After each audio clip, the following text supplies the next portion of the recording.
비가 오는 바람에 기아도 다시 맞추고 또 핸드폰까지.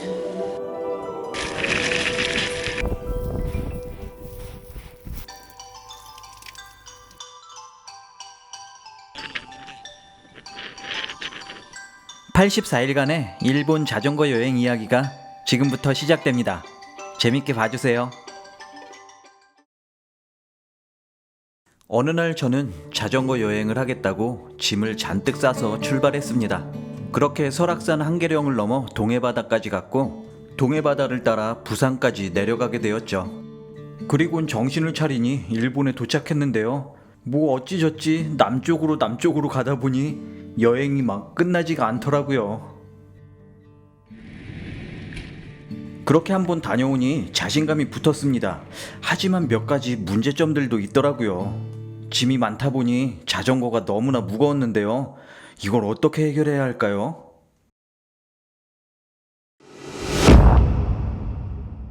그날부터 저의 관심사는 오로지 경량화뿐이었습니다. 가벼운 만큼 여행이 즐겁다잖아요. 자전거도 조금 더 가벼운 녀석으로 교체했습니다. 하지만 장시간 타다 보니 일자빠는 손목이 너무나 아팠고 결국엔 로드 자전거로 선택하게 되었죠. 여행 중에 짐바지를 추가하게 되었고 최종적으론 이런 모습이 되었습니다.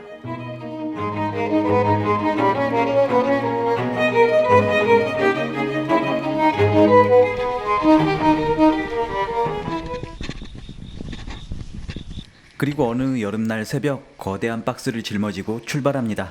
경량화를 했다곤 하지만 박스가 엄청나게 무거웠습니다. 몇 번을 쉬었다 가다를 반복한 끝에 겨우 버스 정류장에 도착했습니다.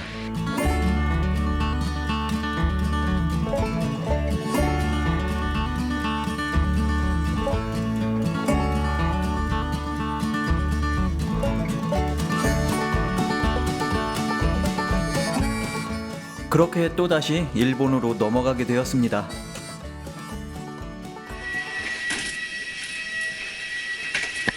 뭔가 낯설면서도 긴장된 기분. 심장 소리가 쿵쾅쿵쾅 울렸지만 겉으론 태연한 척하며 자전거를 조립했습니다. 자전거를 조립하고 가장 먼저 간 곳은 어디였을까요? 금강산도 식후경. 슈퍼에 들려 밥을 먹고 마음 내키는 대로 떠돌아다녀 봅니다.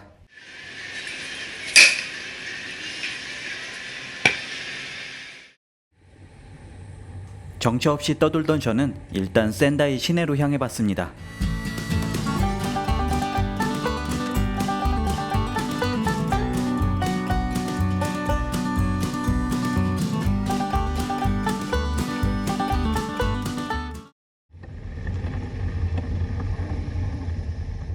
사람들은 이 도시를 이렇게 부릅니다. 숲의 도시 센다이. 처음엔 별로 공감이 되지 않았는데 교외로 나가다 보니 알겠더라고요.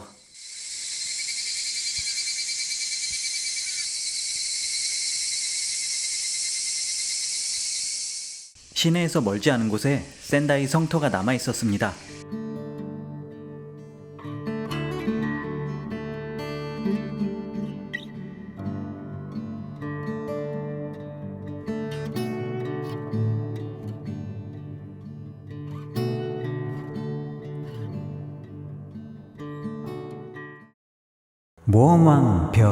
모험왕 별이. 그날 저녁 하늘에 먹구름이 가득했습니다.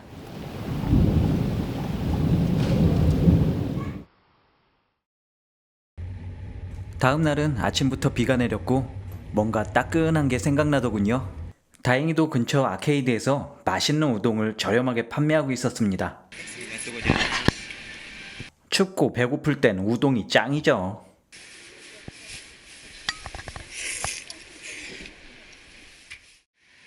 식사를 마치고도 비가 주룩주룩 내리고 있었습니다. 한참 고민하다가 에라 모르겠다 그냥 출발해버렸죠. 그런데 가면 갈수록 빗줄기가 점점 더 굵어지는 거예요.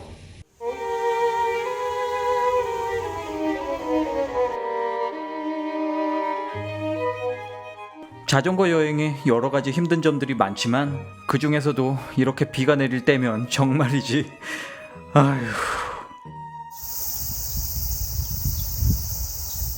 온종일 퍼붓던 빗줄기는 해가 떨어져서야 멈췄습니다.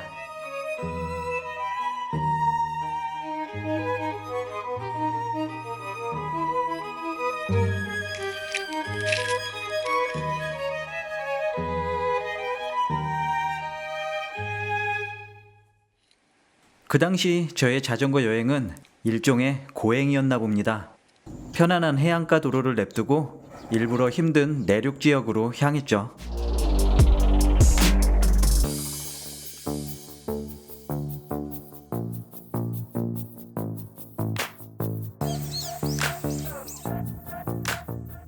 점점 깊은 산속으로 들어갈수록 짜릿해졌습니다.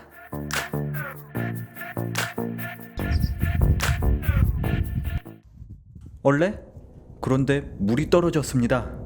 앞으로 점점 더 높은 고갯길이 나올 텐데 물이 없어서는. 다행히 조그만한 사무실을 발견했는데요. 이곳에도 물이 별로 없었습니다. 아저씨께서 미안하다고 캔커피를 주시더라고요. 역시나 예상했던 대로 산길은 점점 깊어져만 갔습니다. 그리고 아침부터 아무것도 못 먹다 보니 손이 부르르 떨렸어요. 설상가상 비까지 내리기 시작합니다. 나쁜 일은 연달아 닥친다더니 그 말이 꼭 맞았습니다.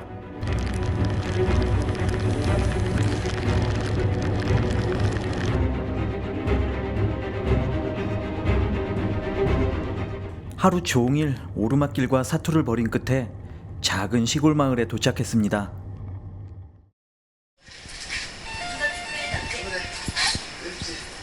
너무나 작은 슈퍼다 보니 마땅히 먹을 만한 게 보이지 않더군요.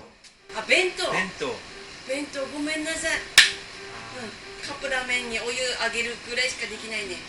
약간 아쉬웠지만 이것저것 따질 상황이 아니었습니다. 맘씨 착한 사장님께서는 이것저것 음식을 나눠주셨습니다.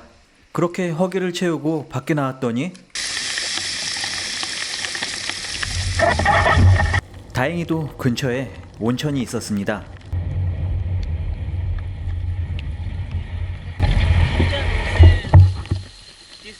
긴잔 온센. 야,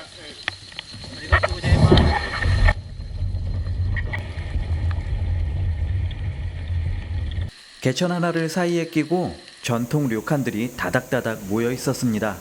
숙소를 잡겠다고 료칸들을 둘러보는데 너무나 이쁘더라고요.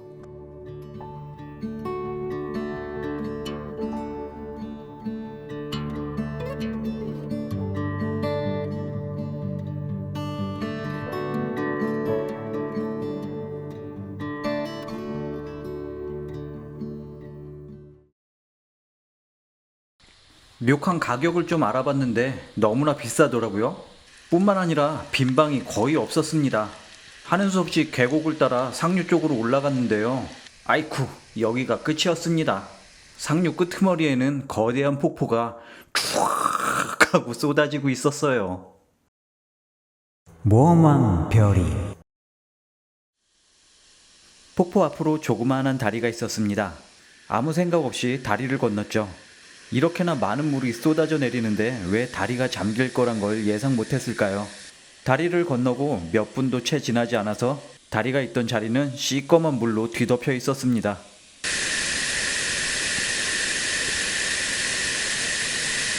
큰일이었습니다. 돌아갈 길이 완전히 막혀버렸던 거죠. 하지만 하늘이 무너져도 솟아날 구멍이 있다고 폭포 바로 옆으로 샛길이 보였습니다. 산길을 삥 둘러 결국 온천으로 되돌아올 수 있었죠. 가장 먼저 자전거가 무사한지 가봤더니 웬 까마귀 한 마리가 제 자전거를 공격하고 있었습니다. 나중에 여행을 마치고 알게 된 사실인데요. 까마귀 녀석에게 도시락이나 귀중품을 잃어버린 사례가 꽤나 많다고 하더라고요. 도중에 길을 잘못 들어 한참 고생했지만 저녁이 돼서는 조그마한 마을에 도착할 수 있었습니다.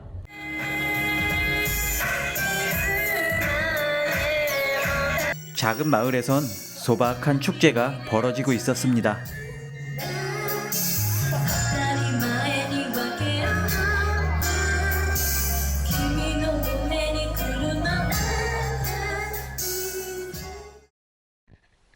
단 하루 동안의 폭우로 저의 모든 것들이 침수 피해를 받았습니다.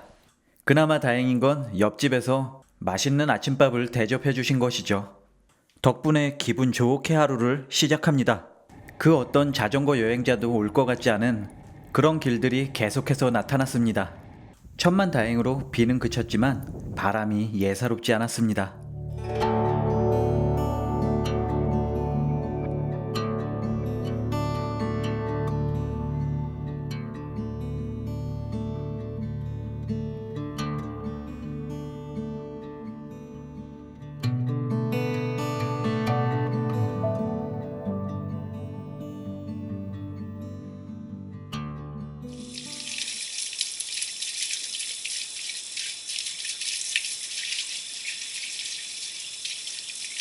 자전거 관리도 이제는 제법 익숙해졌습니다.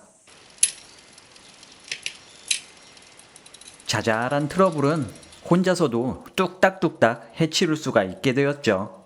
경찰 아저씨들의 도움으로 유심칩도 개통할 수 있게 되었습니다. 날씨가 너무나 화창해 태양광 발전도 잘 됐고 곱게 뻗은 도로를 달리는 것만으로 자전거 라이딩의 진수를 느낄 수 있었습니다.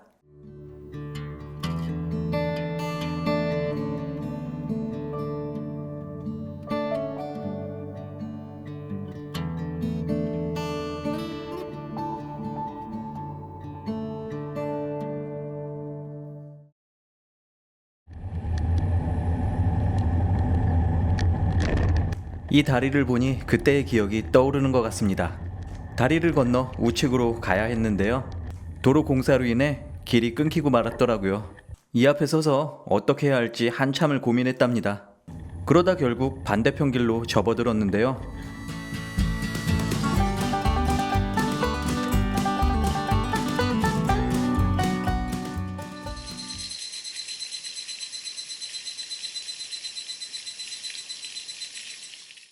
해가 저물 때쯤에는 지도에 도로 표시도 안 돼 있는 곳을 헤매고 있었습니다. 눈에 보이는 거라곤 보름달 뿐이었습니다. 가로등 하나 없는 시골길이 계속해서 이어졌죠. 체력도 정신력도 점점 한계를 드러내고 있었습니다. 고생 끝에 겨우 외딴 시골집을 발견했는데요. 이 근방은 곰이 자주 출몰하는 곳이라고 하네요. 다행히도 착한 분들을 만나서 오늘 밤은 이곳 앞마당에서 하룻밤 신세를 지기로 했습니다.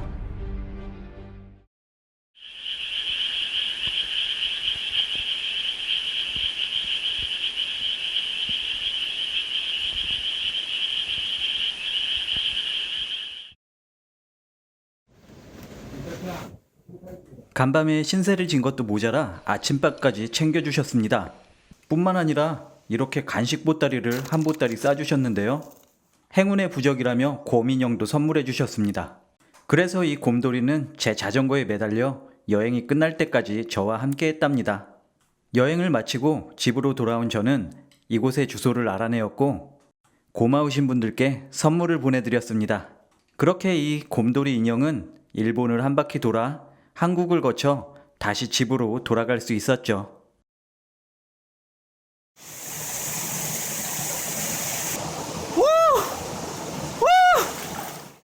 기분 좋은 하루가 시작됐습니다.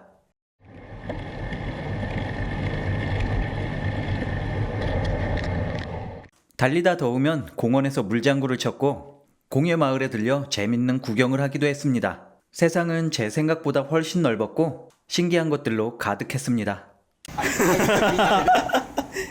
잘 안 나와.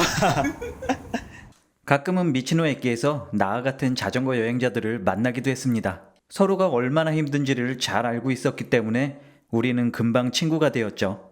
그렇게 북쪽으로 향하던 중 한국에 있는 친구에게 연락이 왔습니다. 내일 모레 홋카이도에 도착하는데 호텔과 렌트카를 다 예약했다고 하네요. 그 말을 들은 저는 홋카이도를 향해 빛의 속도로 달리기 시작했습니다.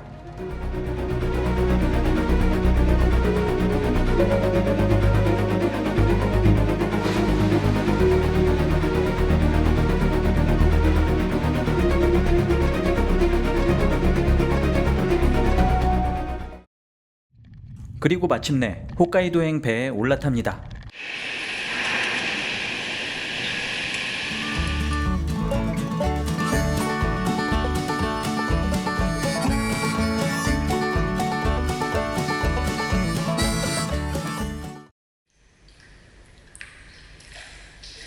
바다가 내려다 보이는 목욕탕에서 깔끔하게 씻고 잠시 눈을 붙이다 보니 어느새 홋카이도에 도착했습니다. 새로운 곳으로 간다는 건 저에게 항상 설레는 일이었습니다.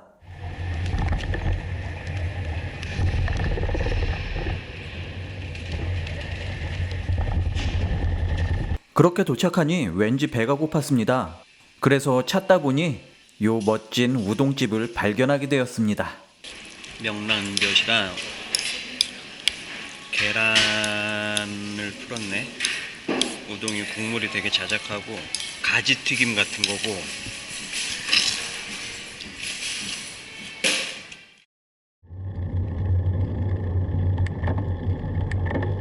친구가 오려면 하루를 더 기다려야만 했습니다. 그래서 오늘은 시코스 호수에 가서 캠핑을 하기로 했습니다. 그런데 이곳이 워낙 인적이 드문 데다 곰이 자주 출몰하는 곳이라 살짝 겁이 났습니다. 게다가 도로에는 편의점은커녕 개미 새끼 한 마리 보이지 않더라고요. 덕분에 하루 종일 쫄쫄 굶고 달려야만 했죠. 호수에 도착했을 땐 이미 해가 저물고 있었습니다. 다행히 근처에 라이더스 클럽이 있었는데요.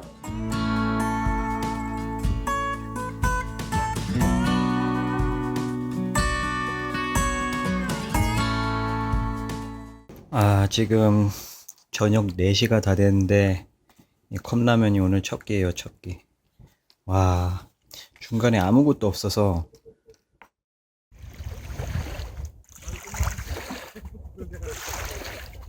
가장 먼저 해야 할 일은 텐트를 치는 것이었습니다.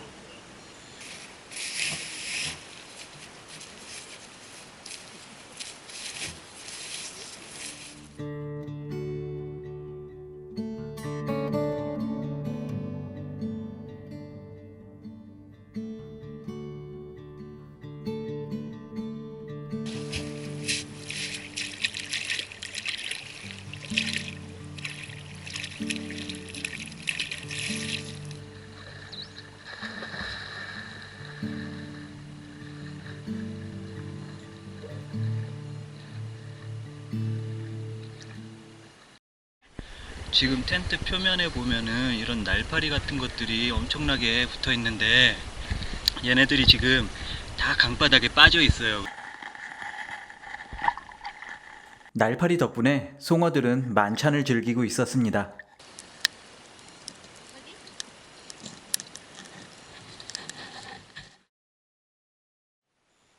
오늘은 친구가 도착하는 날입니다.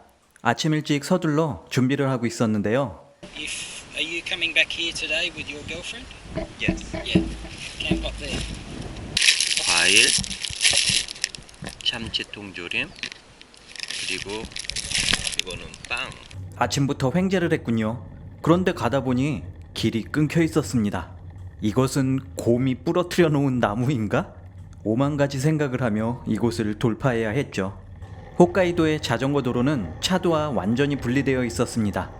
한적한 자전거 도로를 달리는 것은 마치 트레킹을 하듯 기분 좋은 일이었습니다. 다만 한 가지, 너무나도 사람들의 발자취가 없다 보니 갑자기 곰이 튀어나오면 어쩌지 하는 불안감이 계속 들더군요. 오늘 아침에 받은 걸로 지금 아침 먹고 있어요. 과일이 과일 맛이 아니라 무슨 버터를 씹는 느낌이에요. 그리고 여기 밥을 먹는데 이렇게 곰 조심이라고 써져 있어서 주의를 경계하면서 밥을 먹어야 돼.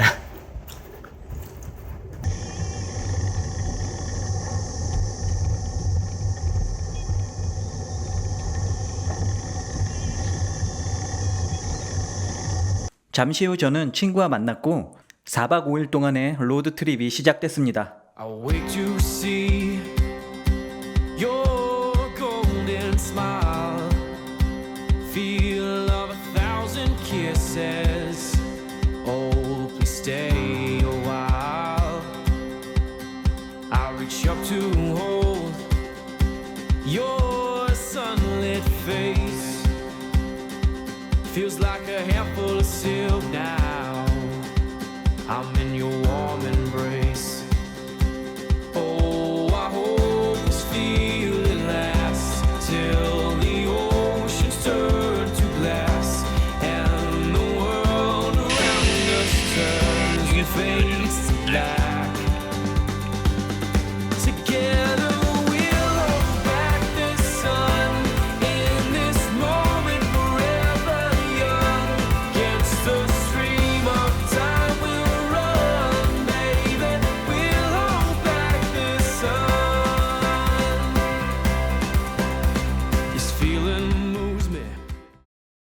출발한 지 3일 만에 도착한 이곳은 홋카이도에서도 가장 유명한 곳입니다. 언뜻 보면 바닥이 하얀 모래로 덮여 있는 것 같은데요. 사실 이것들은 모래가 아니라 조개 껍질입니다. 평범한 초원지대에 불과했던 이곳에 조개 껍질을 쌓아 만든 도로가 생기고 많은 관광객들이 이곳을 찾게 되었다고 합니다. 이렇게나 유명한 도로의 끝은 바다와 연결되어 있는데요. 이곳이 바로 일본 최북단 소야고시였습니다. 바다가 들어와.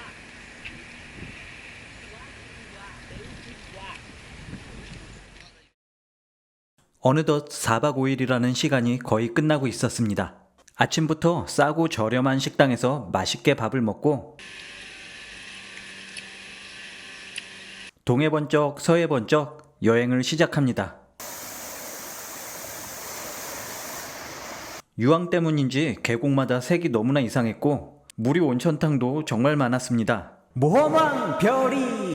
지진으로 수몰된 마을을 지날 때는 뭔가 싸한 분위기였습니다. 노보리베스의 온천 마을에선 유황 냄새가 진동을 하더군요.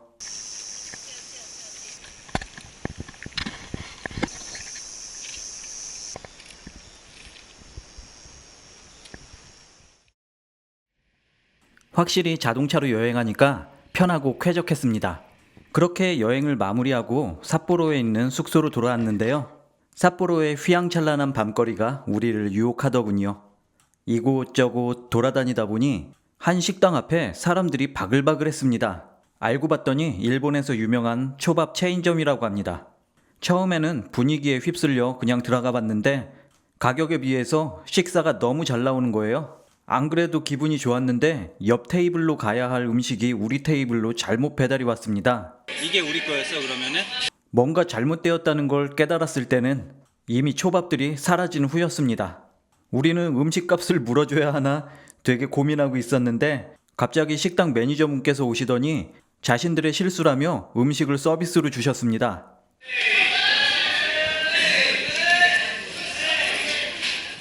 가까이 들이대. 하나도 안 보여. 이거는 방 그거라서. 친구 덕분에 일본 최북단까지 편하게 다녀올 수 있었죠. 하지만 4박 5일은 너무나 짧았습니다. 그렇게 친구가 돌아가고 저는 또다시 혼자가 되었습니다. 라이딩을 시작하기에 앞서 먼저 짐바지를 교체했습니다. 그동안 새들백 때문에 고민이 많았는데 이렇게 교체하고 나니까 너무나 좋더군요.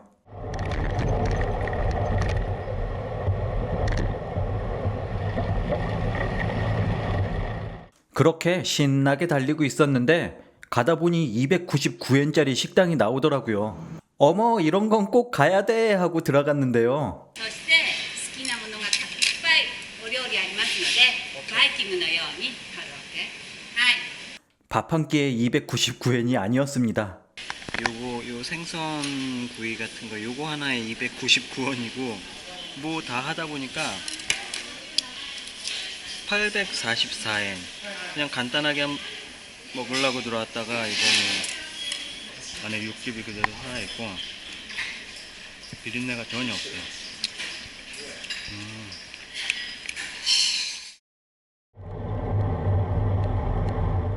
밥을 먹고 풀파워로 달리기 시작했습니다. 파워! 저녁 무렵에는 삿포로에 도착할 수 있었는데요. 역시 저 모험왕 별이에게는 자전거로 여행하는 게 최고였습니다. Together we'll hold back the sun in this moment forever young against the stream of time. 생각보다 저렴하고 우유가 너무 많아서 남은 거는 뭐랄까 동화 속 나라 같은 느낌이랄까? Stream of time will run, baby. We'll hold back the sun in this moment forever. はい、ありがとうございます。お越しくださいませ。 10분 정도 거꾸로 달렸어요. 아무래도 이상하다. 바다가 오른쪽으로 보여야 되는데. 자, 오늘의 저녁밥입니다. 이 도시락의 최대 특징이자 장점은 한 번에 여러 가지 맛이 후루룩 들어와요. 그렇게 저의 여행은 느리지만 꾸준히 움직이고 있었고 저녁 무렵에는 오타루에 도착할 수 있었습니다. 이곳에서 배를 타면 다시 일본 본토로 돌아갈 수 있다고 합니다. 그래서인지 많은 라이더분들께서 대기하고 있었는데요.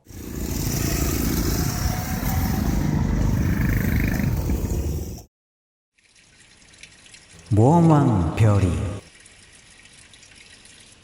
모험왕 별이 가다 보니 터미널 근처에 캠퍼들이 몰려 있었습니다. Many times? Three times. 3 times? Yes. Always Hokkaido.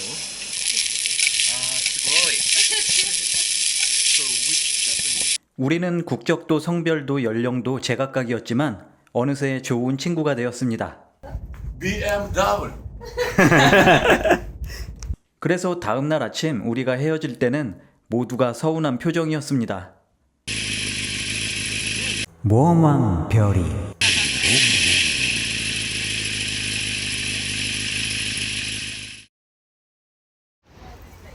이곳 오타루는 영화 러브레터의 배경지이자 유명한 관광지입니다.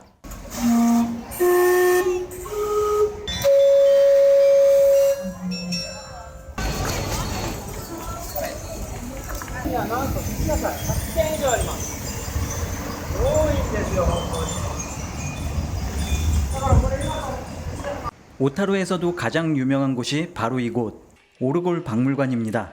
사람이 엄청 많아.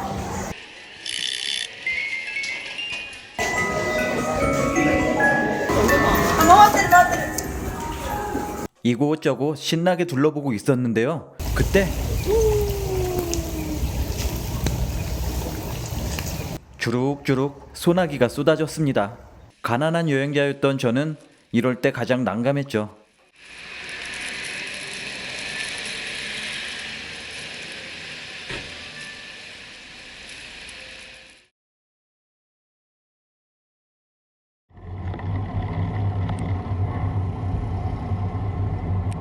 비가 멈추고 또다시 달리기 시작합니다. 오타루 시내를 벗어나자 야트막한 언덕이 나타났습니다. 오늘 점심밥은 그라탕이에요, 그라탕. 그때를 생각하면 정말 배고픔의 연속이었습니다. 여행 경비를 아끼겠다며 최대한 저렴한 것들로만 사 먹었는데요. 언덕길을 하나 넘을 때마다 또다시 배가 고프곤 했어요. 방금 점심 먹었는데 그 당시 저는 평소 먹던 양의 3배, 4배는 먹었던 것 같습니다. 지금 소라빵이랑 우유 1리터짜리인데 우유는 매번 리터 단위로 마시곤 했죠. 그렇게 저는 오타루를 빠져나와 서쪽으로 달려나갔습니다. 잠시 달리고 나니 바다가 나타났는데요. 뭔가 밋밋한 게 재미가 없어 보이는 바다였습니다. 뿐만 아니라 도로 상태도 별로 좋지 않았고 터널도 계속해서 나오더라고요. 그런데 더 웃긴 건 그 힘든 길을 어떤 아가씨가 생활자전거에 치마를 입고 달리고 있더라고요. 그 아가씨와 저는 앞서거니 뒤서거니 하면서 서로 같은 길을 달렸는데요. 그냥 평범한 복장에 평범한 자전거를 타고 되게 잘 달리니까 뭔가 좀 대견스럽더라고요. 그러다가 결국 그 아가씨 자전거에 문제가 생겼습니다. 그래서 제가 도와줬죠. 뭔가 괜찮은 분위기였는데 그때는 제가 여자친구가 있었거든요.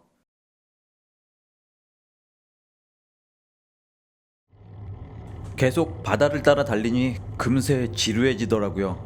그래서 저는 앵두산을 끼고 내륙으로 향했습니다. 예상했던 대로 산길로 접어들기 시작했고, 그리고 이게 웬일인지 제가 산길만 접어들면 이렇게 비가 내리더라고요. 뿐만 아니라 지도에서 봤을 때는 별거 아닌 산길 같았는데 이게 막상 달리다 보니 산길이 해가지고도 산길이 끝나질 않더라고요. 매일매일이 힘든 하루였지만 그날은 거의 저의 한계를 느꼈습니다. 그렇게 해가 저물고 나서야 마을에 도착했는데요. 지금 슈퍼 가서 반값 세일하는 것들 다 털어왔어요. 그날은 너무나 힘들어서 도시락을 3개나 먹었다는 이야기입니다. 다음 날도 똑같은 하루가 시작됐습니다. 오늘도 역시나 끝없는 오르막길과 찜통더위가 저를 괴롭히더라고요. 튀김 덮밥 같은 거. 그때는 하루에 적어도 5끼는 먹었던 것 같네요.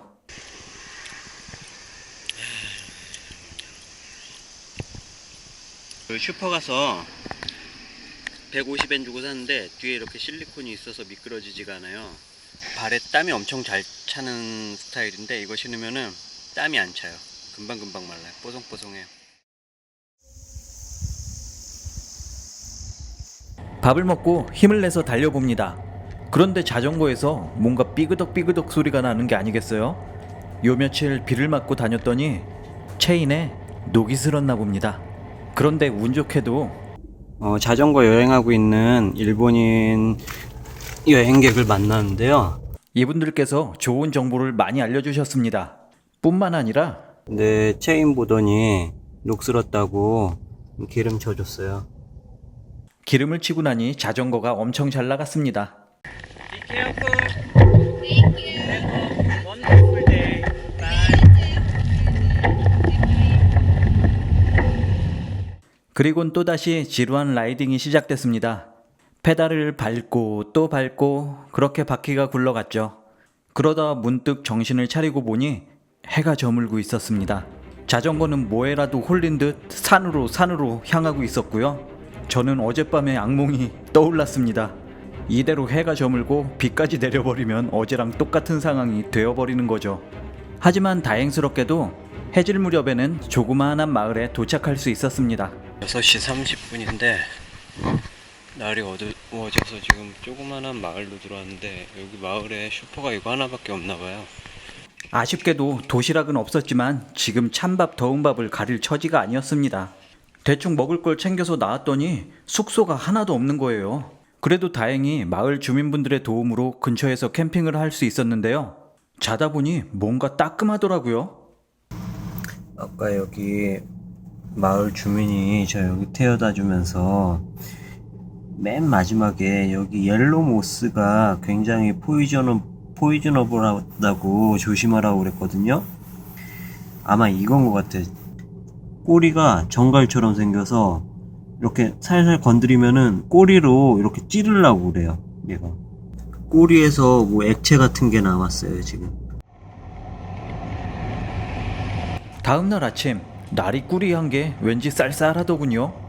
1분도 못 달려서 바람막이를 꺼내 입었어요. 오늘이 입추라고 아까 인터넷 기사 보니까 입추라고 하는데 아침 기온으로만 봐서는 입추가 아니라 입동 같은 날씨였습니다. 이곳 홋카이도에서는 모든 여행자들이 친구였는데요. 특히 자전거를 타고 여행하다 보면 오토바이 라이더분들께서 많이 도와주시곤 했습니다. 오토바이가 둘 다 할리 데이비슨인데 하나는 되게 클래식한 거고 3months 自転車 but 津軽 sea ferry 짠해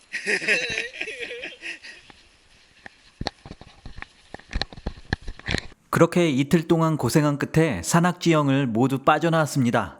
이제부터는 평탄한 해안가를 따라 달리면 되었는데요. 축하하는 의미에서 오늘은 맛있는 걸 먹기로 했습니다. 다 앞에서 막 기념사진 찍고 있고 되게 유명한 데인가 봐요 여기가. 털개로 뭔가 만드는 것 같은데 사진만 봐서는 뭐가 뭔지 모르겠네. 벤토 only. 벤토 온니. 무엇보다 밥이 따뜻해서 되게 맛있고 되게 유명한 데인가 봐요. 지금 먹고 있는데도 차가 계속 들어와서 전부 다 도시락 하나씩 사는 거예요. 도시락 재질도 플라스틱이 아니라 나무 재질이에요. 나무.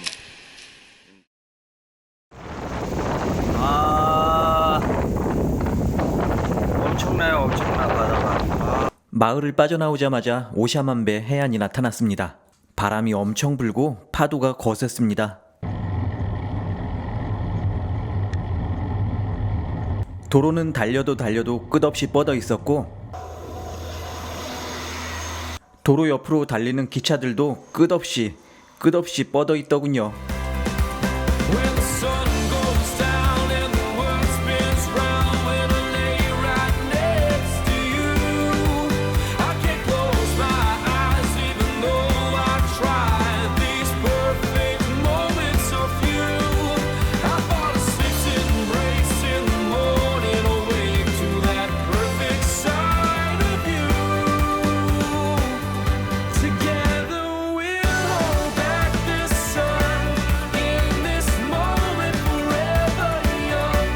Against the stream of time we'll run, baby. We'll hold back the sun in this moment, forever young.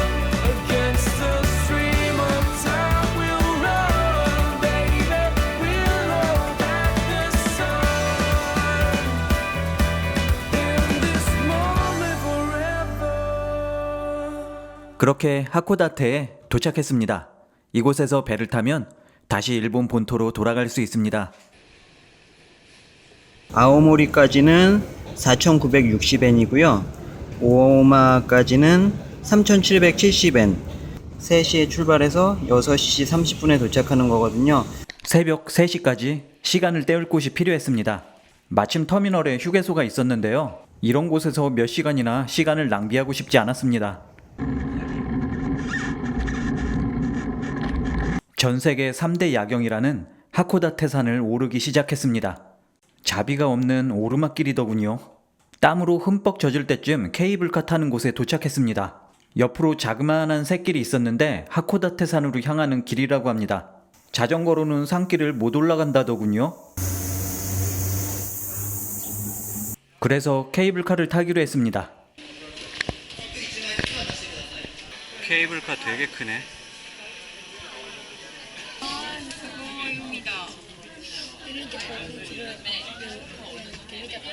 케이블카를 타고 오르는데 갑자기 눈이 확 트였습니다. 주변에 있던 사람들도 연신 감탄사를 내뱉더라고요.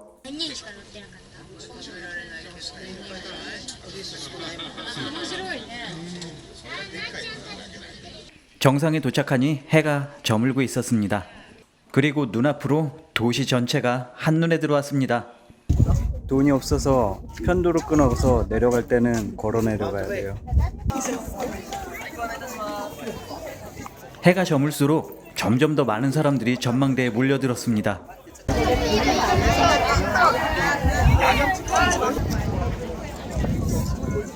그리고 해가 저물자 기가 막힌 야경이 눈앞에 펼쳐졌죠.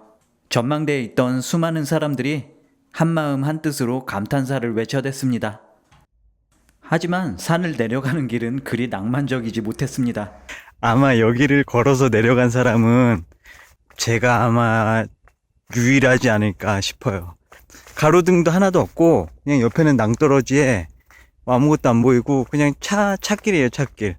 여기는 버스가 내려가면은 반대편 차선은 이렇게 비켜줘야 될 정도로 이렇게 좁은 도로예요. Bye. Be careful. 내려가면서 만난 사람이라곤 이탈리아 관광객 한 팀이 유일했습니다.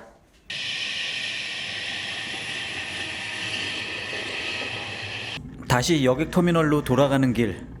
이제 홋카이도도 끝이라고 생각하니 뭔가 서운한 기분이었습니다. 터미널에 도착하고선 새마음 새뜻으로 정비를 했습니다. 가장 시급했던 건 충전이었습니다. 여행 내내 배터리가 모자랐거든요. 배터리뿐만 아니라 제 자신을 충전하는 것도 중요했습니다. 모험왕 별이. 새벽에 출항한 배는 아침 일찍 아오모리에 도착했습니다. 지금 이쪽에는 다 홋카이도 가려고 기다리고 있는 사람들. 자고 일어나니 또다시 낯선 곳에 떨어졌습니다. 그나마도 두어 시간밖에 잠을 못 자서 굉장히 피곤했죠.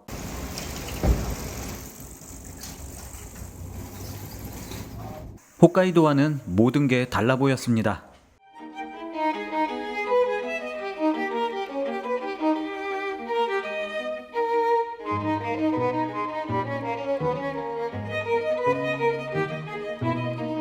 수산시장에는 초밥을 안 팔고 식당이 몇 개 있긴 한데 너무나 비싼 거죠. 초코비를 먹고 있습니다.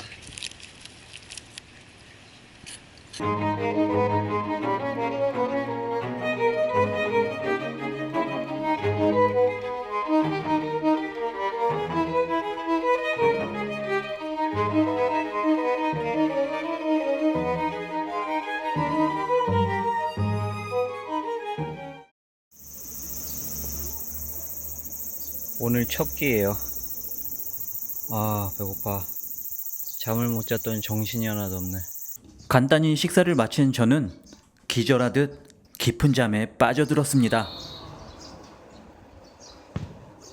어디 공원인데 한 2시간 잔 것 같아요. 여기 벤치에 누워서.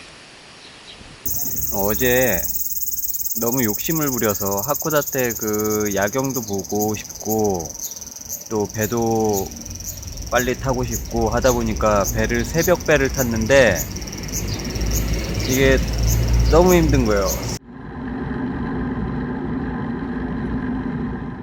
낮잠을 잔 시간을 만회라도 하듯 열심히 달렸습니다. 하지만 날이 너무나 더웠죠. 레몬 아이스크림을 샀는데 레몬이 통째로 들어가 있어요, 여기. 해도 너무나 더웠습니다. 확실히 홋카이도가 시원하긴 시원했구나라는 걸 깨닫게 되었죠. 그렇게 도착한 곳은 아오모리 조몬 박물관이었습니다. 이곳은 일본의 선사 유적지가 발견된 곳인데요. 요 괴상하게 생긴 토기가 대표적인 유물이에요. 야외로 나가니까 유적지가 옛 모습 그대로 재현되어 있었습니다. 참새가 방앗간을 그냥 지나칠 수 없잖아요. 여기저기 신나게 돌아다녔죠. 이건 마치 꼬꼬마 텔레토비들이 사는 곳 같군요.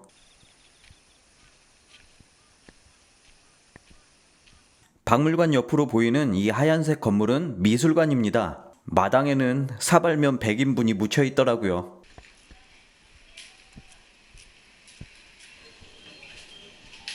저녁 무렵에 슈퍼에 갔더니 마침 할인 딱지를 붙이고 계셨습니다.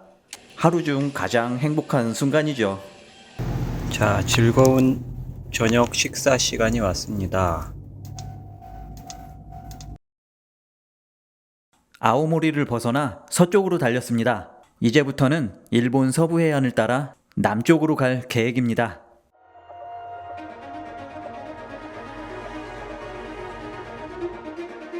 이거 뭔가 밥인 줄 알고 샀더니 밥이 아니라 안에 부침개? 계란 부침개처럼 부침개 같은 거예요. 일단 저의 계획은 바다가 보일 때까지 달리는 것입니다. 하지만 찌는 듯한 더위와 함께 가파른 산길이 계속해서 나타났습니다. 그래서 일본의 도로 휴게소는 저에게 오아시스 같은 존재였습니다. 토마토 이렇게 한 봉다리가 80엔이에요. 80엔. 이렇게 운이 좋을 때는 맛있는 먹거리를 저렴하게 구매할 수 있었습니다. 조금 더 가다 보니 히로사키라는 마을에 도착했는데요. 이곳에는 근사한 성이 있었습니다. 마침 옆으로 정자가 하나 보였고 토마토 몇 개를 까먹은 저는 잠시 휴식을 취해갔습니다. 모험왕 별이. 그렇게 도로 휴게소도 가고 편의점도 들려서 밥도 먹고 그러다 보니 어느새 아키타현에 도착했습니다. 표지판에 멍멍이가 그려져 있더라고요. 열심히 달렸지만 결국 그날은 바다를 보지 못했습니다. 온종일 산길을 달리다 저녁 무렵이 돼서야 작은 마을에 도착했죠. 그리고 다음 날은 아침 일찍 출발했습니다. 그런데 하늘을 보니 구름의 모양이 왠지 불길했습니다. 아니나 다를까 한두 방울 쏟아지나 싶더니 어느샌가 주룩주룩 내리기 시작하더라고요. 마침 산길이라 달리 비를 피할 곳도 없었습니다. 그렇게 폭우를 뚫고 산길을 내려오니까 그제서야 또다시 파란 하늘이 보이더라고요. 지금 오다가 잠깐 소나기가 내렸는데 비만 오면은 안에 물이 차서는 물이 고여버려요. 여기. 소나기 한 방에 완전 재앙입니다. 재앙. 드라이백을 공수해서 달고 다니는데 아주 이거는 그냥 폭우가 쏟아지든 태풍이 불던 얘는 믿을만해요. 지금 이왕 이렇게 된 거 자전거 좀 수리 좀 해보려고 그러는데 이게 그 가방이 위에를 이렇게 누르니까 이쪽 기아랑 뒤에 기아도 다시 맞추고 브레이크도 지금 보면은 꽤 갈렸어요. 이왕 이렇게 된 거 물건들을 말리는 동안 자전거를 정비하기로 했습니다. 흔히들 여행을 길 위의 학교라고 하죠. 평소 같으면 갑자기 쏟아진 폭우에 굉장히 화날 만도 한데 이렇게 혼자 여행을 다니다 보니 화를 내봐야 아무 소용이 없다는 걸 깨닫게 되더라고요. 화낼 시간에 어떻게 문제를 해결할지 해답을 찾는 게 중요했습니다. 그렇게 저는 뚝딱뚝딱 자전거를 고치고 말았습니다. 모험왕 별이! 한바탕 소란을 겪어서인지 엄청나게 피곤했습니다. 근처 슈퍼에서 장을 보고 한적한 공원을 찾아갔습니다. 간단히 요기를 하니 잠이 쏟아지더라고요. 어차피 지금 가장 더울 때고 그래서 여기서 한 30분 정도 눈 좀 붙이고 날이 너무나 덥다 보니 한낮에는 잠을 자는 게 효율적이더라고요.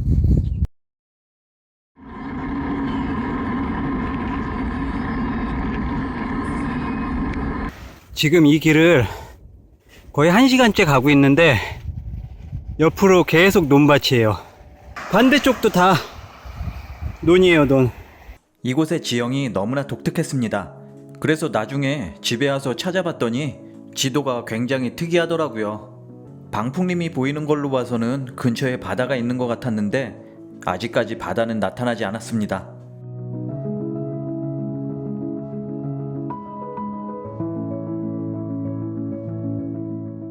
결국 그날도 바다를 보지 못한 채 해가 저물었습니다. 대신 이날 저녁은 화려한 파티가 펼쳐졌습니다. 특대형 초밥을 굉장히 저렴하게 샀거든요. 그리고 다음 날이 돼서야 바다가 눈앞에 펼쳐졌습니다.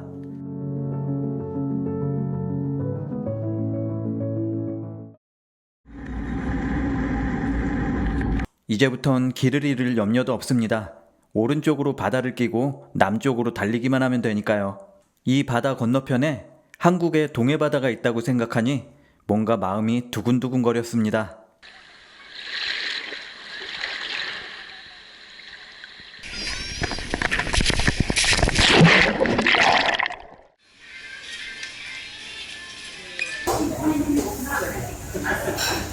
맑은 국물이다. 에? 국물이 차가워. 냉면처럼 국물이 차가워요. 이 빨간 거는 만두피가 좀 맵고. 신나게 물놀이를 즐기고 맛있는 것까지 먹으니 천국이 따로 없더라고요. 지금부턴 일본의 7번 국도를 따라 달리면 됩니다. 한 가지 재밌는 건 바다 건너에 있는 우리 동해안도 7번 국도라는 거죠. 이제부터는 길을 잃을 염려도 없고 편하게 가겠구나 생각했는데 그건 저의 착각이었습니다.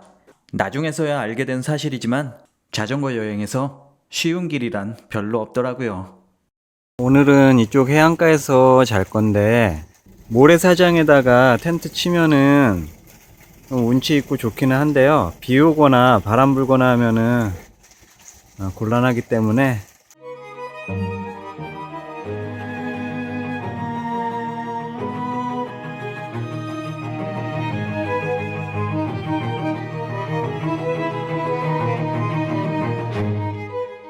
처음엔 너무나 좋았던 바다가 따분해지는 건 순식간이었습니다.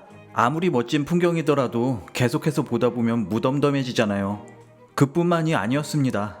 비가 사그러들어야지 나가는데 비가 그칠 기미를 안 보이네요. 엄청나게 쏟아붓고 있어요. 우기에 접어들었는지 매일 내리는 비 때문에 너무나 고생이었습니다. 너무나 외진 곳을 달리다 보니 이제는 슈퍼마켓도 잘 나오지 않았죠. 그래서 먹는 것도 점점 부실해졌습니다.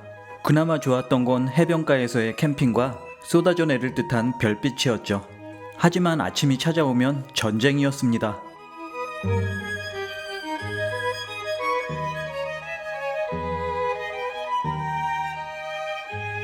아침에 지금 텐트 접고 있는데 어디 햇빛 피할 만한 데가 없어서 땀을 뻘뻘 흘리면서 지금 텐트를 접고 있어요. 거의 다 했는데 진짜 괴롭네요.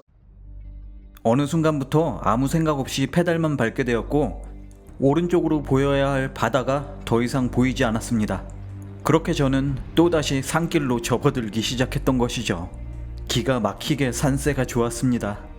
도마뱀이 자주 보이길래 저는 이 산을 도마뱀산이라고 이름 지었습니다.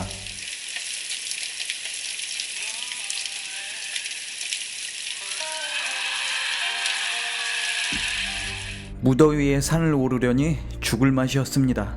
아스팔트에선 아지랑이가 피어오르고 있었고 터널이 나올 때면 그렇게 반가울 수가 없었죠. 계속해서 무언가를 먹지 않고서는 도저히 버틸 수가 없었습니다. 눈앞에 물이 보일 때마다 뛰쳐들어가지 않고는 버틸 수가 없었습니다.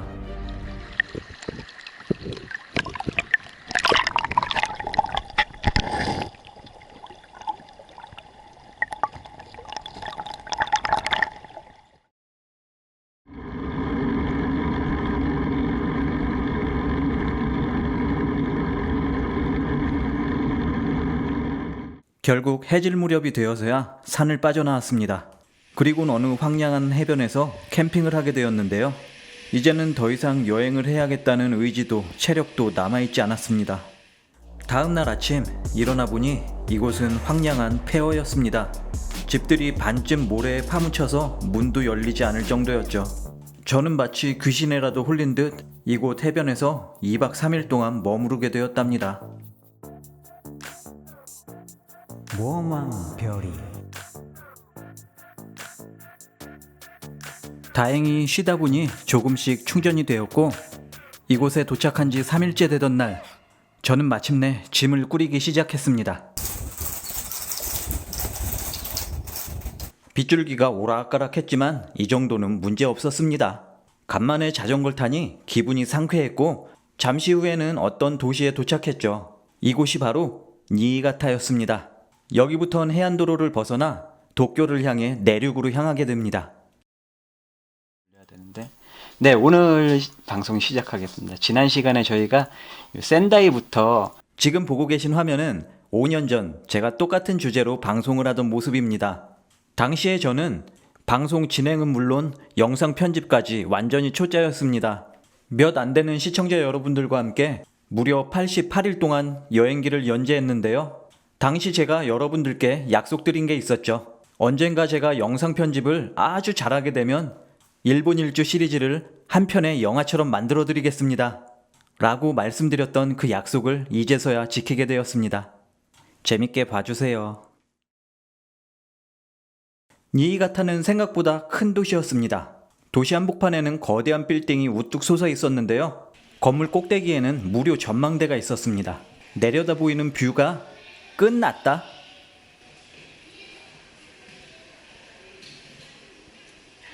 근처에 있는 유명한 어시장에는 맛있는 게 한가득이었죠. 이 화려한 초밥 도시락을 보세요. 아주 오래됐다는 반다이바시 다리를 건너가면 니이가타 섬이 나타나는데요. 이곳에는 유명인들의 고택 등 여러 가지 문화재가 많이 있었습니다.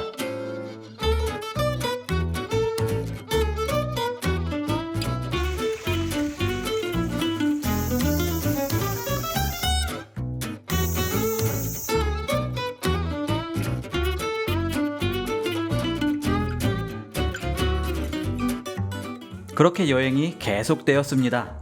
지금부터는 8번 그리고 17번 국도를 따라 일본 최고의 산악지형이라는 군마로 향합니다. 정말 풍경이 끝났는데요. 그 중에서도 압권은 바로 이곳 유자와였습니다. 마치 신선이 나올 법한 이 마을에서 저는 2박 3일 동안 머물렀습니다.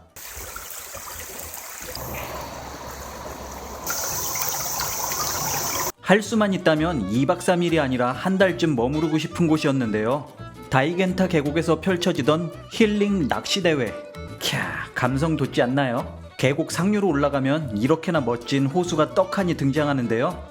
호수 둘레를 따라 이어진 산책로가 예술이었습니다. 비자림의 청량감이 지금도 느껴지는 것 같습니다. 숲에는 온갖 동식물들이 가득했고 저한텐 이곳이 천국처럼 보였습니다. 다시 마을로 되돌아왔습니다. 유자와역 옆에 있는 깔딱고개를 오르니 언덕 위에 료칸이 보였습니다. 이곳이 바로 그 유명한 다카한 료칸입니다. 일본의 첫 번째 노벨상을 안겨준 가와바타 야스나리가 소설 설국을 집필한 곳이죠. 소설의 첫 문장은 이렇게 시작됩니다. 국경의 긴 터널을 빠져나오자 설국이었다. 아마도 이렇게 근사한 곳에 머물다 보니 그런 아름다운 글귀가 떠올랐나 봅니다.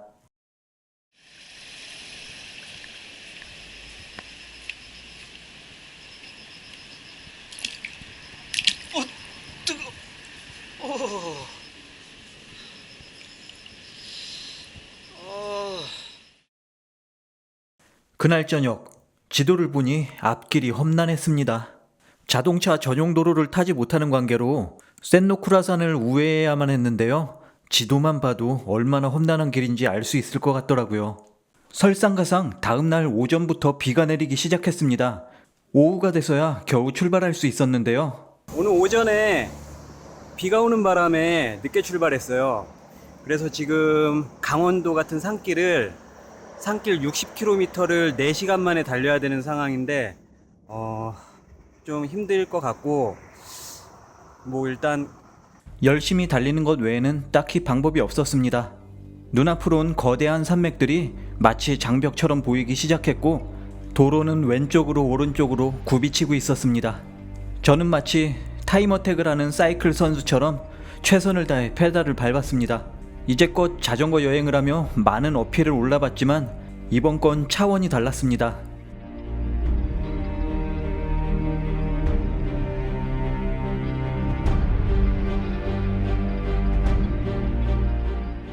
이게 무슨 운명의 장난인지 또다시 비가 내리기 시작합니다. 대체 왜 제가 산만 타면 이렇게 비가 오는 걸까요?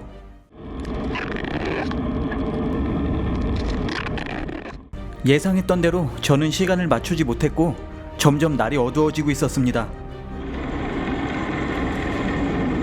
급기야 도로에는 야생동물들이 출현하기 시작했습니다.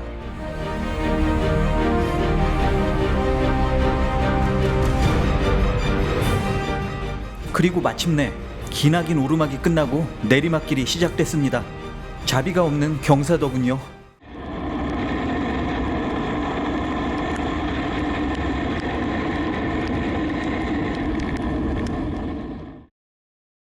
그러다 결국 일이 터졌습니다. 달리는데 뭔가가 펑하는 소리가 들리고 저는 곧바로 자전거를 세웠습니다. 그야말로 악정고투인데요. 그 와중에 또 핸드폰까지 박살나서 지도도 못 보는 상황이에요. 자비 없는 내리막길이 몇십 분 동안이나 더 이어진 끝에 조그만한 마을에 도착했습니다. 이제껏 살아오면서 산전수전 다 겪어봤다고 자부했던 저였는데 그게 얼마나 애송이 같은 생각이었는지 깨닫게 되었습니다. 저는 단지 우물안 개구리에 불과했고 그날 이후로 언제나 겸손해야 한다는 걸 깨닫게 되었죠. 하지만 그곳은 너무나 조그만한 마을이었고 숙박시설 따위는 보이지 않더라고요. 다행히 마음씨 착한 할머니를 만났고 앞마당에서 하룻밤 신세를 질 수 있었습니다. 그리고 다음 날은 다행히도 비가 그쳤는데요. 스마트폰 터치가 안 되는 관계로 간신히 블루투스 키보드와 연결해서 동작시킬 수 있었습니다. 지도를 확인했더니 이제 힘든 부분은 거의 다 넘어왔더라고요.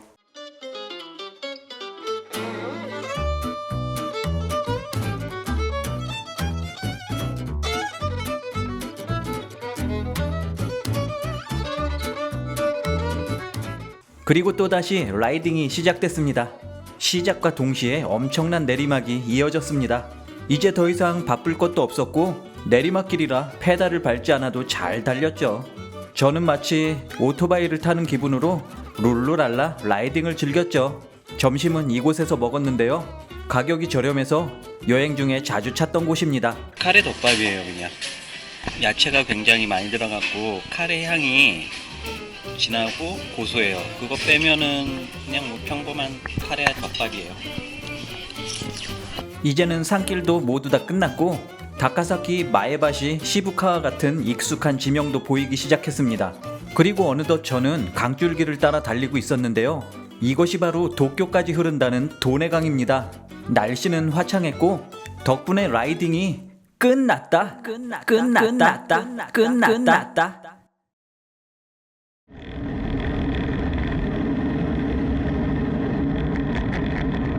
달리다 보니 터널이 끝없이 나타났습니다.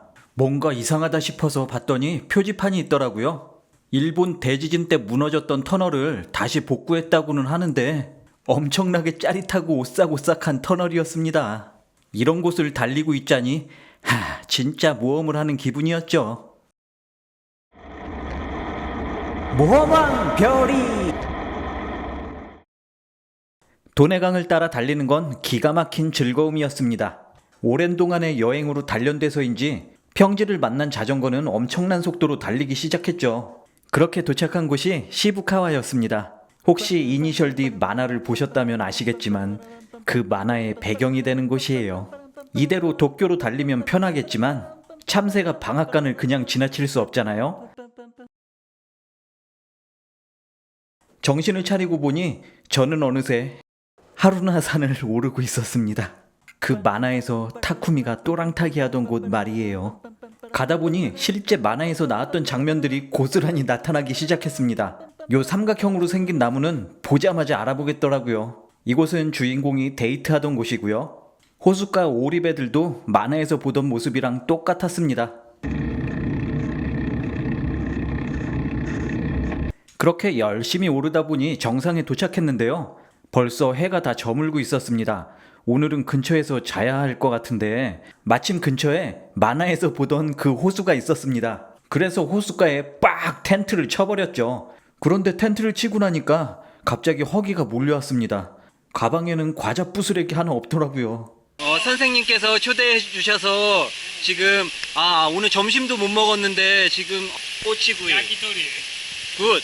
갑자기 비가 엄청나게 내려요. 원래 오늘 비 안 온다고 그랬거든요. 근데 하늘이 뚫린 것 같습니다. 그리고 그 중에 한 분은 이니셜 D 작가와 친구분이라고 하셨습니다. 작가분과 찍은 사진도 보여주시고 그러셨어요. 그래서 그날 밤은 매우 행복했습니다. 그리고 다음날 저는 타쿠미로 빙의해서 내리막을 공략하기 시작했습니다. 잠시 후 그 유명한 4연속 헤어핀이 나타났는데요.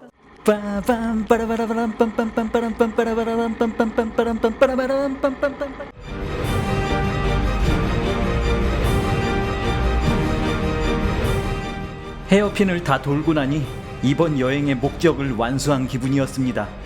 내려오는 길엔 365개의 계단을 올라 그 유명하다는 신사를 구경했죠.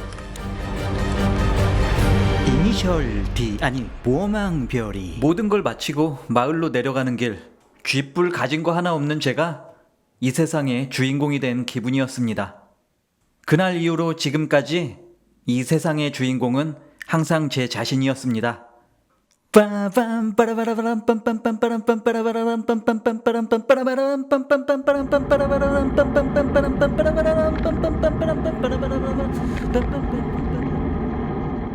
너무나 많은 모험을 해서인지 도쿄로 가는 길은 왠지 김 빠지는 느낌이었습니다.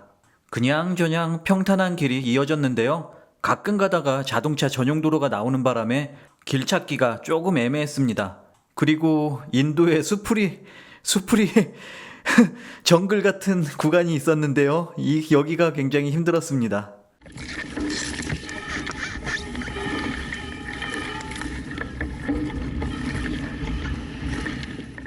저녁이 되어서야 도쿄에 도착할 수 있었습니다. 너무나 기뻤던 저는 아무런 목적지도 없이 이곳저곳 둘러봤는데요. 도쿄는 정말 화려하고 거대한 도시였습니다.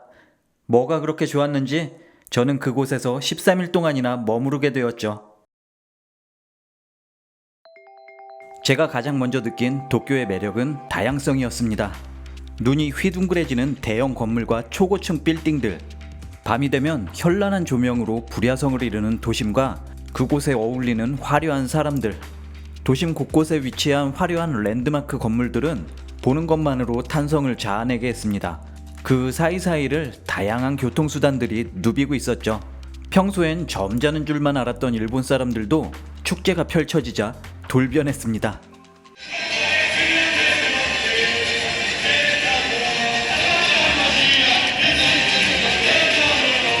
하지만 그 화려한 이면 속에는 다양한 삶의 모습들이 녹아 있었습니다. 도쿄역의 최신식 전철이 지나가는 레일 아래로는 허름한 주점들이 몰려 있었습니다. 마치 타임머신을 타고 과거로 온 기분이었죠. 츠키지 어시장의 복작복작한 모습들은 우리나라의 그것과 전혀 다를 게 없었습니다. 밤이 되어 도시가 밝게 빛나기 시작하면 도심의 뒷골목들도 활기를 띠기 시작했습니다.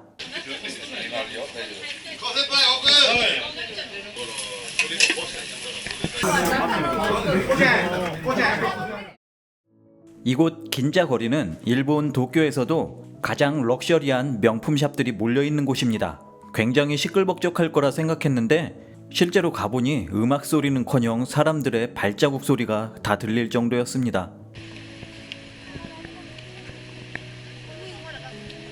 뿐만 아니라 도쿄 최대의 번화가라는 이곳 신주쿠에도 이렇게나 근사한 산책로가 몇백 미터나 이어져 있었고, 도심의 거대한 빌딩 숲을 배경으로 초록색 잔디와 기괴한 수목들로 장식된 공원들이 즐비했습니다.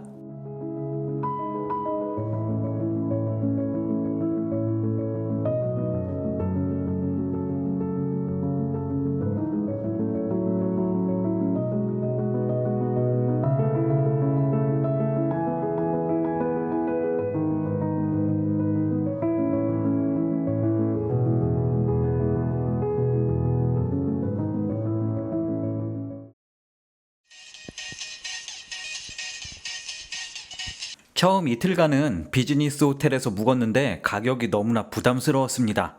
그래서 캡슐 호텔로 입관했는데요. 캡슐 호텔도 비싸기는 마찬가지더라고요. 무엇보다도 일단 캡슐 안에 들어가면 너무나 갑갑했습니다.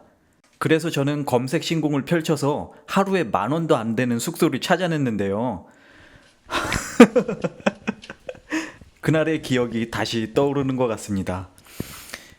체크인하고 배정받은 방으로 들어가니까 나의 룸메이트는 노숙자인가 라는 기분이 들더군요.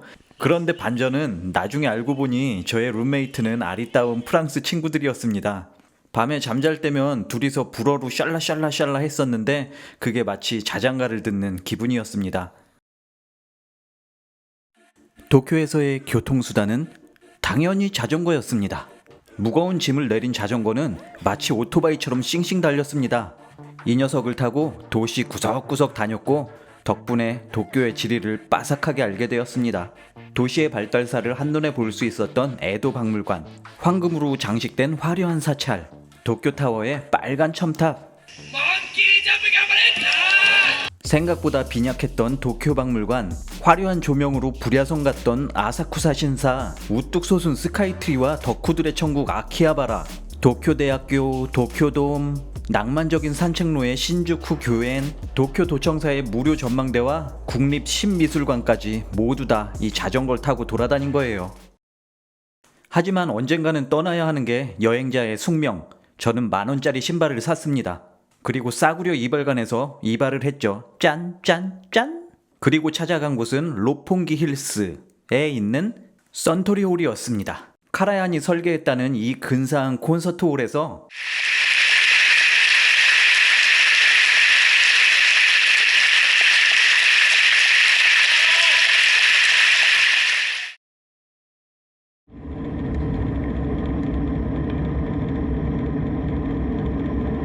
보름 만에 여행이 재개되었습니다. 첫날은 약간 욕심을 내서 야간 라이딩을 했어요. 그리고 캠핑을 하려는데 텐트가 다 찢어진 거예요. 수리키트로 여기저기 때우다 보니까 텐트가 누더기가 돼버리더라고요. 저렴한 식당에서 맛있게 밥도 먹고 열심히 달리고 있었는데 사람들이 엄청나게 많이 모여 있더라고요. 아마도 지진이 많은 나라다 보니까 이런 교육을 자주 하나 봐요. 그렇게 달리다 보니 어느새 후지산 근처에 도착했습니다. 슈퍼에 들려서 식량을 마련하고 후지산으로 향했는데요.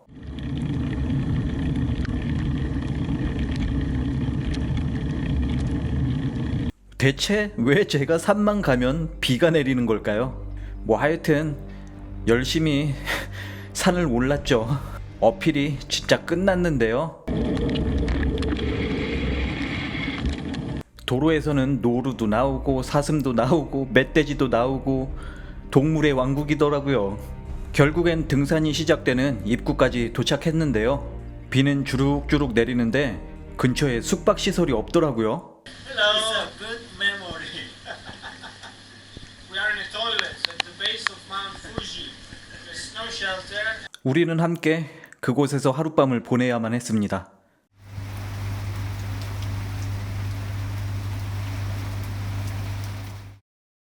다음날 아침, 이탈리아 아저씨는 집으로 가고 저는 산을 오르기 시작했습니다. 자전거는 쉘터 옆에 잘 보관했죠. 언뜻 본 후지산은 그리 높아 보이지 않았습니다. 조금 가다 보니 조그만한 산장이 나타나더라고요. 현재 고도가 1500m예요.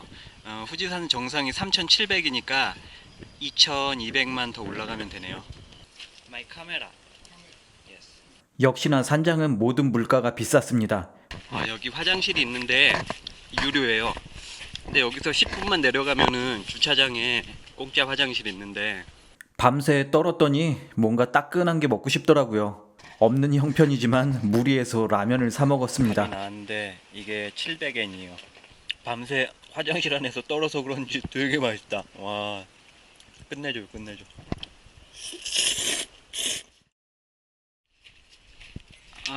지금 시간이 오전 8시인데요. 바람이 많이 부네요. 위로 올라가면은 더 춥고 바람도 더 심할 텐데 아마 못 올라갈 것 같아요. 지금 그리고 입상 기간이 이제 3일 남았어요. 앞으로 오늘이 7일인데 어쨌든 등산을 시작했습니다. 보이는 거라고는 온통 시꺼먼 흙에 나무는 한 그루도 없고 요 이상하게 생긴 식물이 전부더라고요.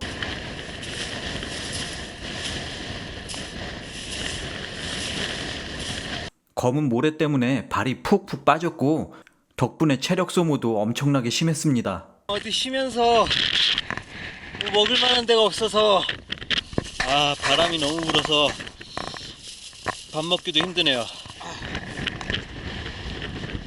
돌멩이가 막 나와 안에서. 손만 뻗으면 닿을 것 같은 후지산이었지만 웬일인지 가도 끝이 보이질 않았습니다.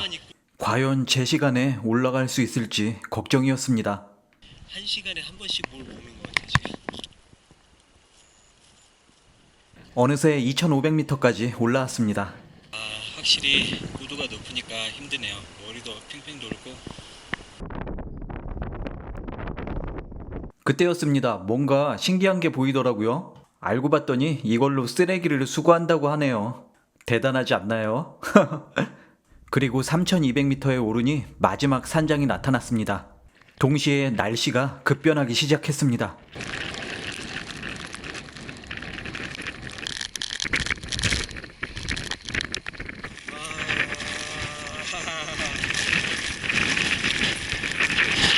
3400m까지 올라왔는데 3400m에 오르자 매우 추웠어요. 여기 오니까 뭐 이것저것 많이 보이네요.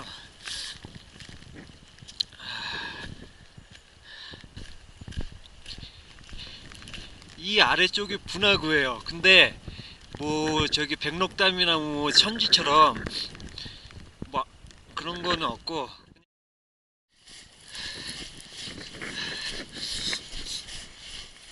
거의 달리다시피 산을 내려왔는데요. 다 내려오고 나니까 새로 산 운동화가 넉마가 되었습니다.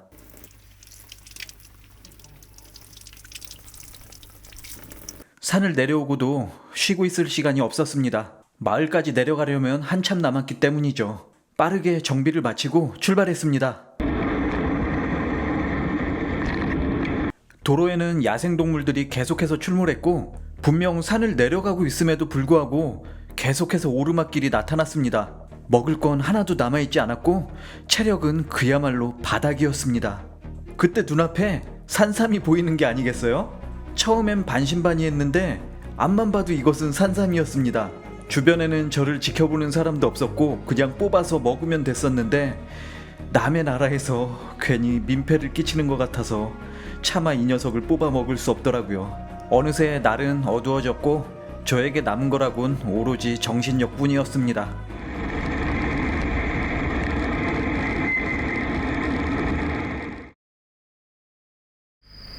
지금 7시밖에 안 됐는데 날이 이렇게 껌껌해요. 와, 진짜 그 산 내려오는데 일생일대 다시는 경험해 보지 못할 엄청난 모험이었습니다. 그런 거... 모험왕 별이.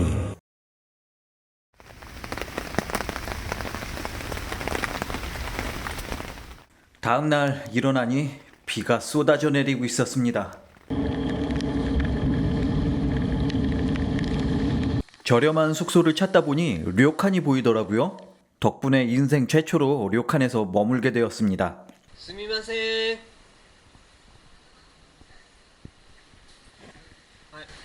I have a reservation today.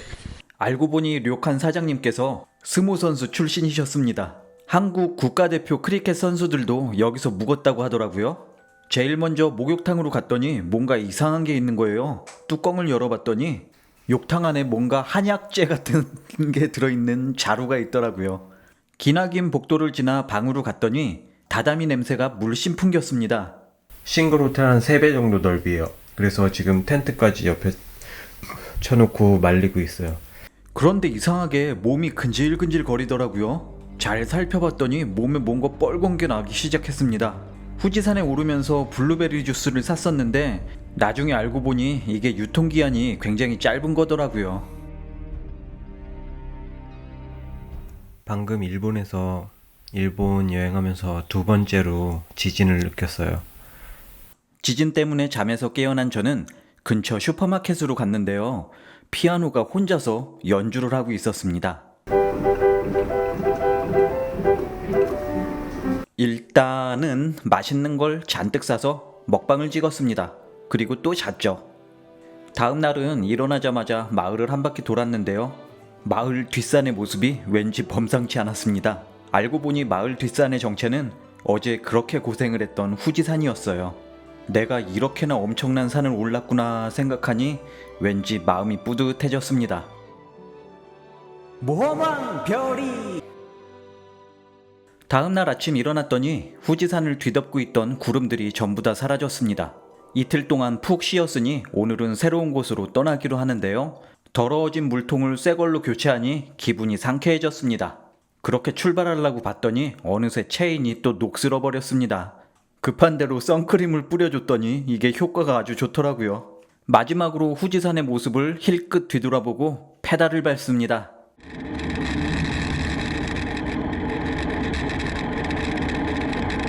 날씨도 맑고 바닷가 풍경도 아름다웠습니다.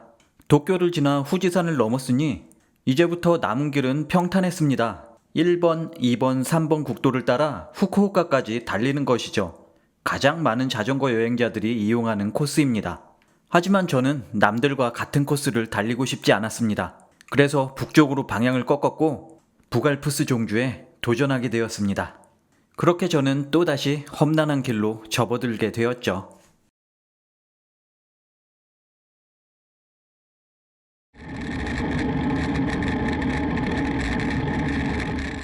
52번 국도를 따라 북쪽으로 달렸습니다. 가는 길에 저렴한 바람막이와 등산화처럼 보이는 만원짜리 작업화를 구매했습니다. 덕분에 저는 더욱더 허리띠를 졸라매야만 했습니다. 이제는 한 끼 식사를 5,000원 미만으로 때워야 했습니다. 후지시에서 출발한 지 3일째 되던 날 거대한 호수가 나타났습니다. 마침내 스와호에 도착한 건데요. 이제 산을 하나 넘으면 마스모토가 코앞입니다. 또다시 언덕길과 사투가 벌어졌고 마침내 정상에 도착했습니다. 그리고 산을 내려가는 길, 눈앞으로 부갈푸스의 고봉들이 병풍처럼 늘어섰습니다. 정말 잊지 못할 장관이었습니다.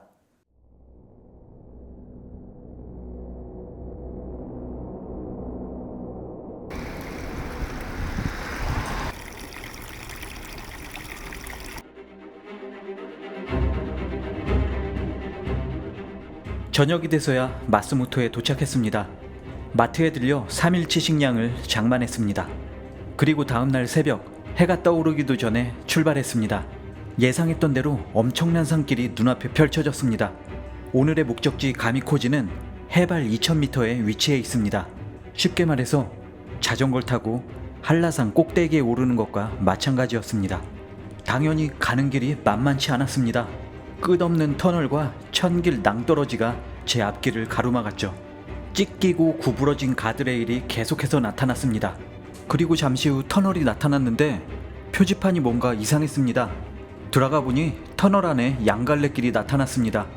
터널을 빠져나오자마자 엄청난 댐이 나타났는데 아래를 내려다보자 눈앞이 아찔해졌습니다.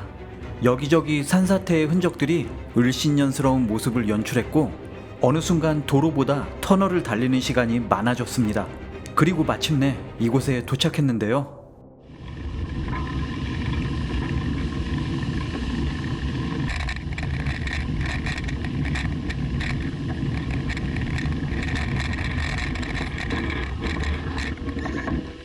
길이 1300m에 무려 11%의 경사도를 자랑하는 터널이었습니다. 터널 곳곳에서 온천수가 뿜어져 나오고 있었죠. 자전거를 타고 터널을 오르는 건 불가능했습니다. 겨우겨우 자전거를 끌고 터널을 통과했더니 눈앞의 광경을 믿을 수가 없었습니다. 이렇게 높은 곳에 호수가 있다니. 그리고 호수 뒤로 보이는 고봉들은 이것이 과연 현실인지 꿈인지 헷갈릴 정도였습니다.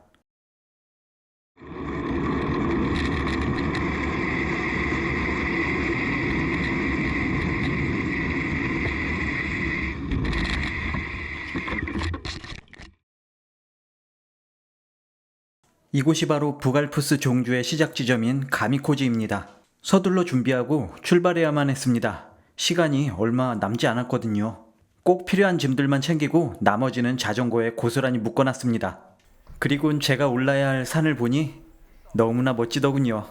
간단하게 등산 신고서를 작성하고 바로 출발합니다.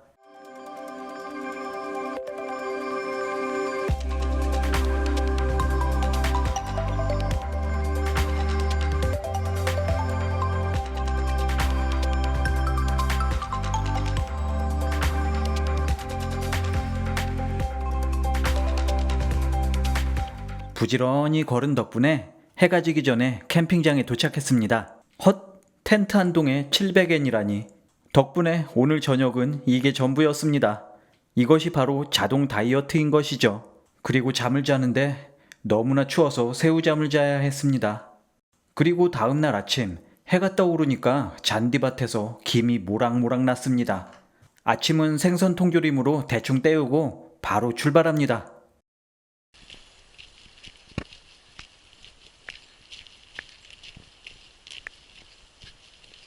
이곳 부갈푸스는 산을 좋아하는 일본인이라면 평생에 한 번은 올라보고 싶어 한다는 곳입니다. 사람들은 거대한 배낭을 짊어지고 산을 오르고 있었는데요. 곰을 쫓기 위해 딸랑딸랑 벨소리를 울리는 분도 계셨습니다. 울창하게 우거진 원시림이 경이로울 정도였습니다. 휴게소에 들릴 때마다 무언가를 하나씩 꺼내 먹었고 덕분에 배낭은 점점 가벼워지기 시작했죠.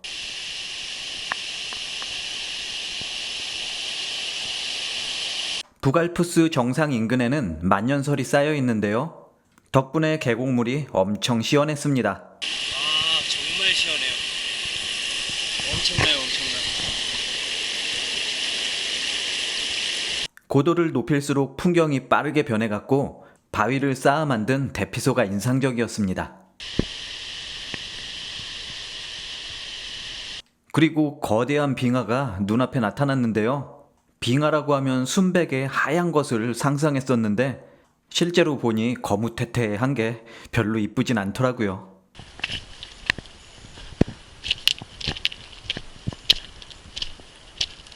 야리가닥계의 뾰족한 봉우리가 보일 때쯤 근처에서 원숭이들이 울부짖기 시작했습니다.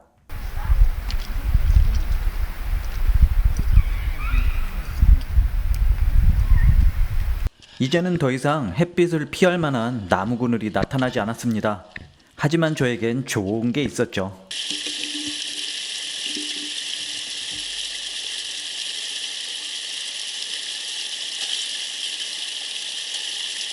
완전 시원해.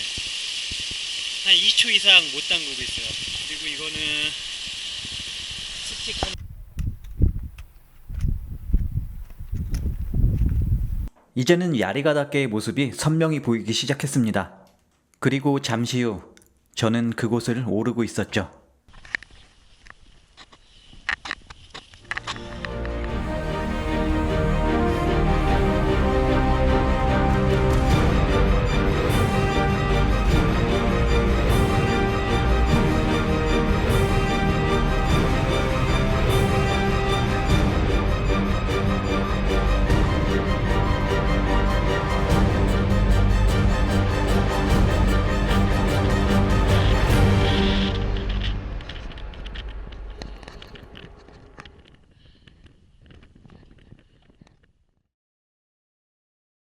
그렇게 또다시 하루가 끝나고 있었습니다.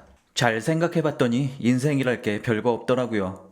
이런 것들 하나하나가 모여서 제 인생이 되는 거니까요. 그런데 한 가지 문제가 있었습니다.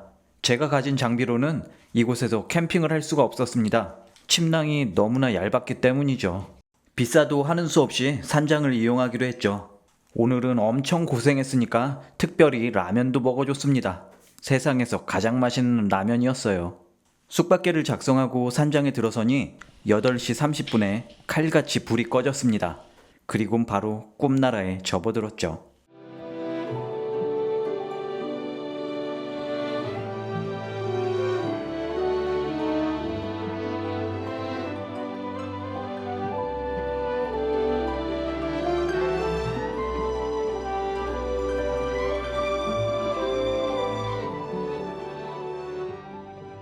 가미코지에서 출발한 저는 지난밤 야리가다케 정상에 올랐습니다.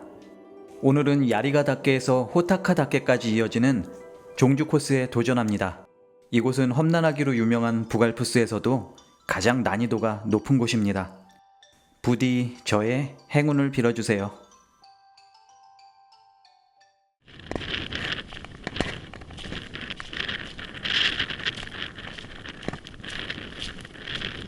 이곳이 힘든 코스라는 건 익히 들어 알고 있었지만 이 정도일 줄은 상상을 못했습니다.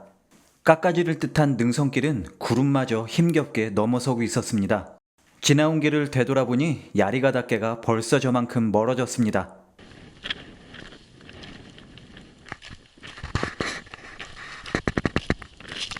산산조각 나버린 너덜길을 바위 위에 새겨진 하얀색 페인트 자국만 보며 걷기 시작했습니다.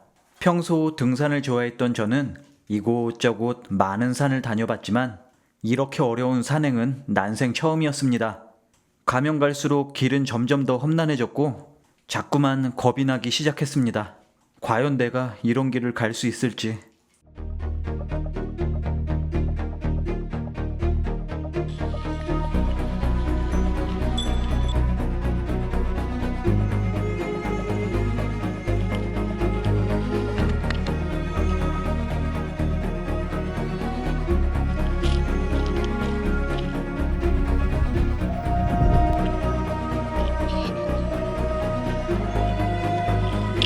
그때였습니다. 멀리서 헬기 소리가 들리기 시작했습니다. 마주오는 사람들에게 물어보니 앞서가던 누군가가 조난을 당했다고 합니다. 한참 동안이나 맴돌고 있던 헬기는 마침내 조난자를 구호하는 데 성공했습니다. 이런 모습들을 보고 있자니 심장이 콩닥콩닥거렸습니다.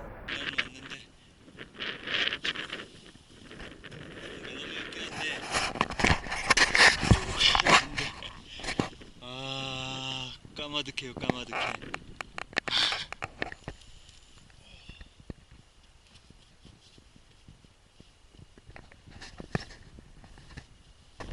난이도가 엄청나요.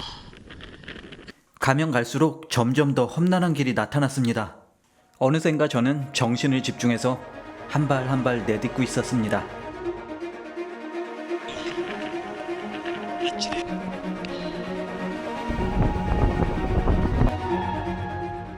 지금 온몸에 털이 다 바짝바짝 섰어요, 지금.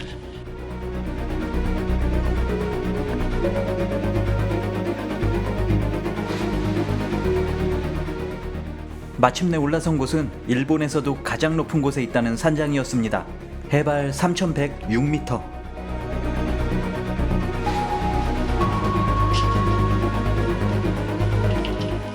이제는 식량도 시간도 얼마 남지 않았습니다. 저는 마지막 목적지 호다카산만을 남겨놓고 있었는데요. 여기서 2.3km 남았거든요. 오코다케가. 그러면은 저 봉우리 같은데 지금 아무것도 안 보여요. 구름 때문에. 순식간에 사방이 구름으로 덮였습니다. 안 그래도 험난한 코스를 이런 기상 상태로는 오를 수가 없었습니다. 정말 아쉬운데 하산해야 될 것 같아요. 산을 내려가는 것도 쉬운 일은 아니었습니다. 그렇게 두어 시간 정도 암벽과 씨름을 한 끝에 또 다른 산장에 도착했습니다. 그제서야 긴장이 풀리더라고요. 문득 산을 올려다 보니 안개가 아직도 걷히질 않았습니다. 내려오길 잘했네요. 텐트를 치고 보니 근처에 눈이 아직도 쌓여 있더라고요. 침낭을 대여해 주더라고요. 침낭이 하루 빌리는데 2,000엔이에요. 2만 원이에요. 너무 비싸서 못 빌리고 그냥 오늘 있는 대로 다 껴있고. 완전 무장을 하고 잠을 잤는데도 너무나 추웠어요. 다음 날 아침, 설산을 배경으로 인증샷을 찍고 하산을 시작합니다.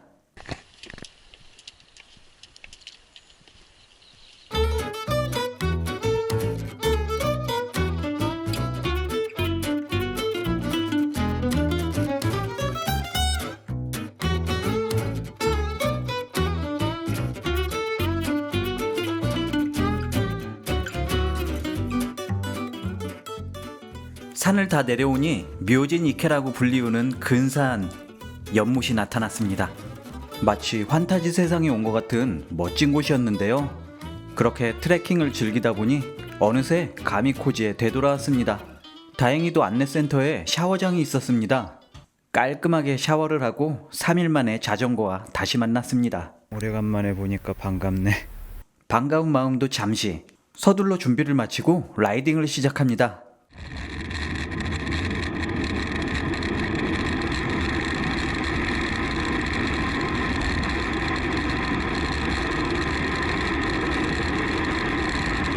터널이 좌우로 굽어 있는 데다 바닥이 온천수로 흥건히 젖어 있었습니다.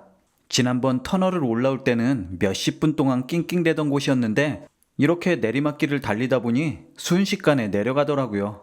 마지막 터널 입구에서는 브레이크를 있는 대로 꽉 잡아도 자전거가 멈추질 않을 정도였습니다.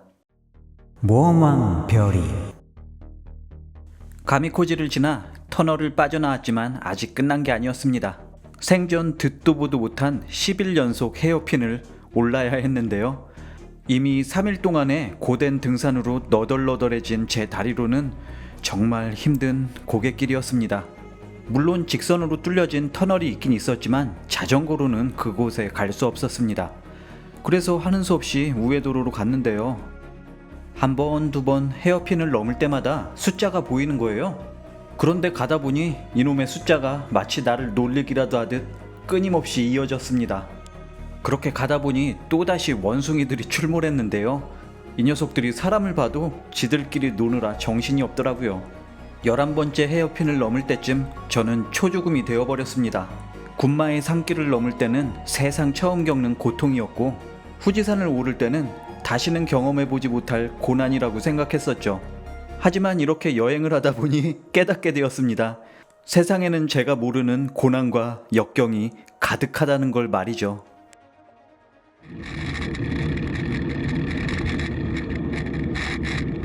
마침내 정상에 올랐고 끝없는 내리막길이 시작되었습니다.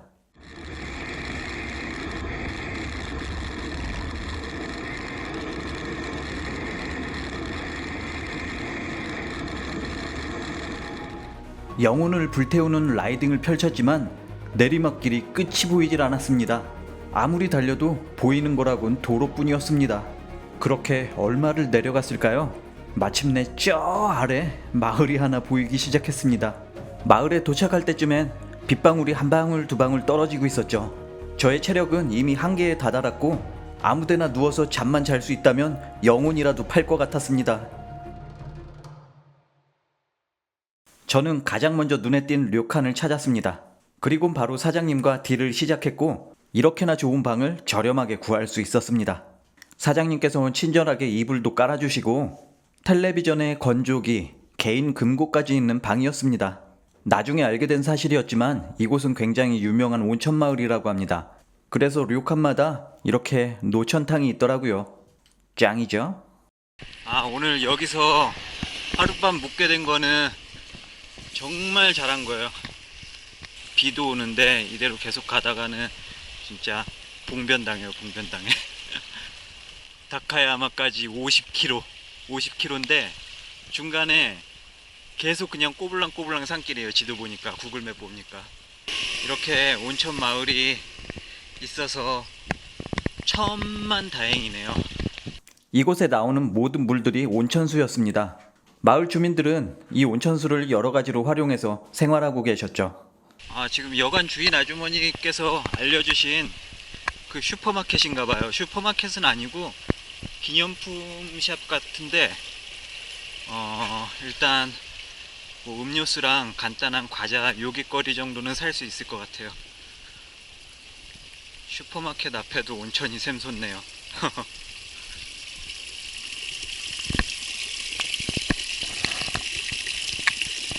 달걀 삶고 있는 거 달걀. 그리고 먹방이 시작되었습니다. 당시에 저는 전례 없는 허기를 느끼고 있었습니다. 물건값이 비쌌음에도 슈퍼를 무려 3번이나 다녀올 정도였죠. 온천수로 익힌 계란은 정말 최고였습니다. 등 따시고 배가 부르니 잠이 솔솔 오더군요. 잠결에 이상한 피리 소리와 북소리가 들려오기 시작했습니다. 누가 한밤중에 시끄럽게 피리를 불지? 저는 뭐해라도 홀린 듯 피리 소리를 따라갔는데요. 근처 신사에서 나는 소리더라고요.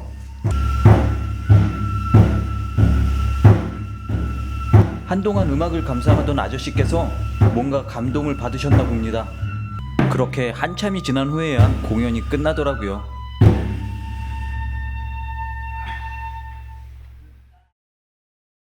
다음날 아침 사장님께서 문을 두드렸습니다. 후다닥 식당으로 내려갔는데요. 원래 숙박비가 한참 비쌌는데 깎아서 지금 하루 5,000엔에 묵은 거거든요. 요금 깎은 게 무한할 정도로 아침 조식이 굉장히 잘 나오네요. 다시 방으로 올라가니 방 안이 깔끔하게 정리되어 있었습니다. 창밖을 보니 비가 내리고 있었고 하는 수 없이 하룻밤 더 이곳에서 묵게 되었습니다.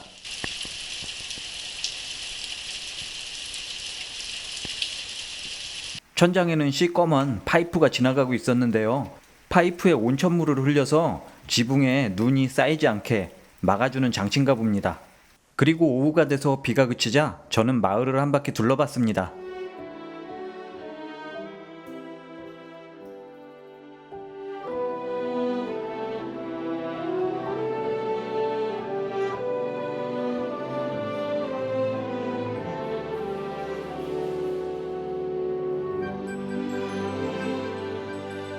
다음 날은 화창한 햇살이 창문 너머로 스며들어왔고 저는 또다시 새로운 곳으로 페달을 밟고 있었습니다.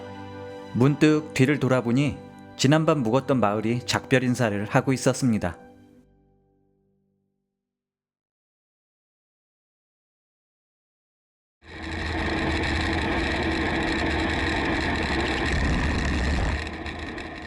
굽이치는 산골 도로를 따라 다카야마로 향했습니다.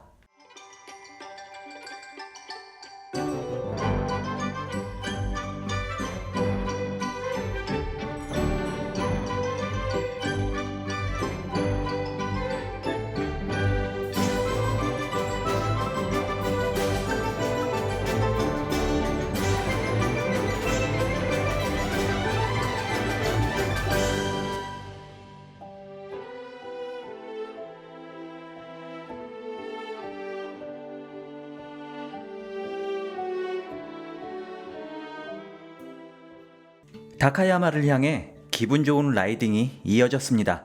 그리고 마침내 다카야마에 도착하고 나니 새로 산 신발이 벌써 너덜너덜해져 있더라고요.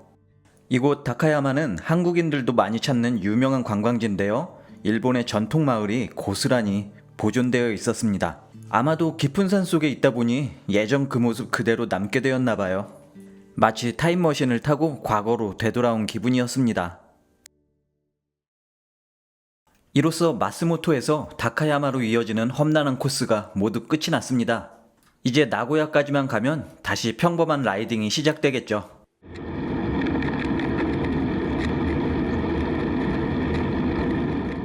나고야를 향해 달리는 길은 대부분 평지였습니다. 전체적으로는 살짝 내리막길이었는데요. 덕분에 자전거를 타고 가기엔 최적의 코스였습니다. 약간 느린 오토바이를 타고 달리는 기분이랄까? 그리고 가끔 인도를 달리다 보면 요런 풀밭이 나왔는데요. 뭐가 까칠까칠한 게 자꾸만 달라붙더라고요. 그렇게 41번 국도에 맑고 시원한 강을 따라 쭉 달렸죠.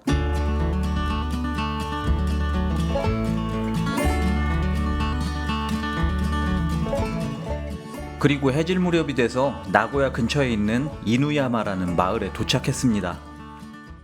마을에는 축제가 한창이었습니다.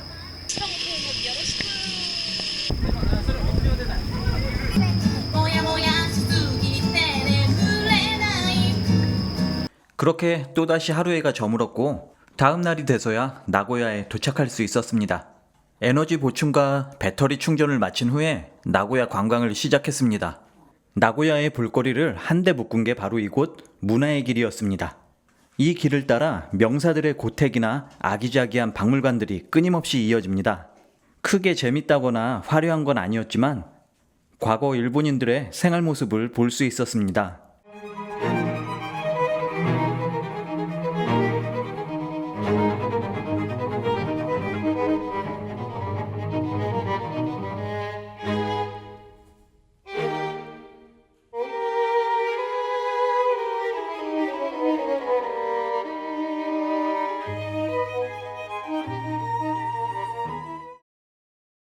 이런저런 구경을 하다 보니 나고야성에 도착했습니다.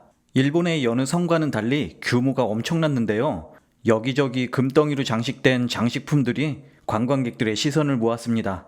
먼저 쇼군이 머물렀다는 방에 들어가니 사방팔방 금칠이 되어 있었고요. 나고야성의 대청마루에 걸려 있었다는 잉어는 금덩이의 무게가 어마어마했다고 합니다. 천수가 꼭대기에서 내려다보는 도심의 뷰도 멋있었습니다. 이제는 나고야, 교토, 오사카로 이어지는 황금 코스를 앞두고 있었습니다. 1번 국도를 따라 쭉 달리면 되는 편안한 코스였는데요. 저는 일본 최대 호수라는 비와호가 보고 싶었기 때문에 421번 국도를 따라 산길을 한참 돌아갔습니다. 모험왕 별이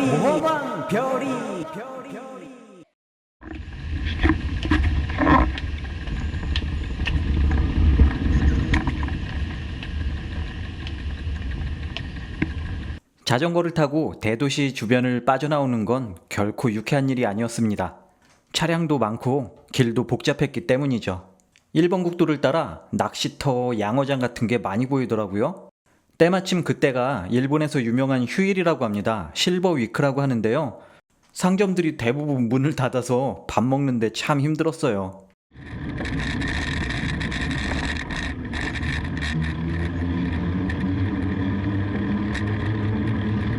하여튼 1번 국도를 따라 달리던 저는 비와호를 보겠다며 421번 국도에 올라탔거든요. 그런데 시골길이 그렇게 이쁘더라고요. 특히 빨간 꽃. 그렇게 달리다 보니 지도에서 봤던 산악 코스가 나타났고 깊은 산 골짜기를 따라 한참 동안 땀을 뻘뻘 흘렸죠.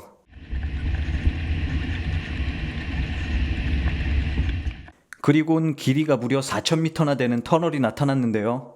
터널이 워낙 길다 보니 중간중간에 이런 대피 시설이 있더라고요.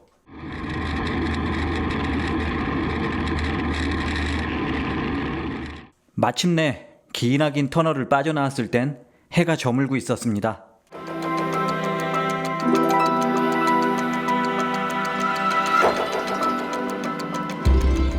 그리고 다음 날은 온종일 비와호를 따라 달렸습니다.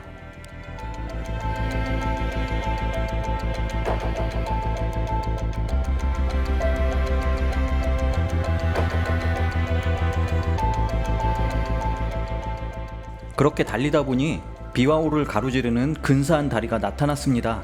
경사도가 꽤나 높아서 오르는데 애를 먹어야만 했죠. 이곳의 풍경을 한마디로 요약하자면 한적함과 여유로움이랄까? 아빠는 호수에서 낚시를 하고 엄마는 나무 그늘 아래서 책을 읽고 뭐 요런 느낌이었습니다.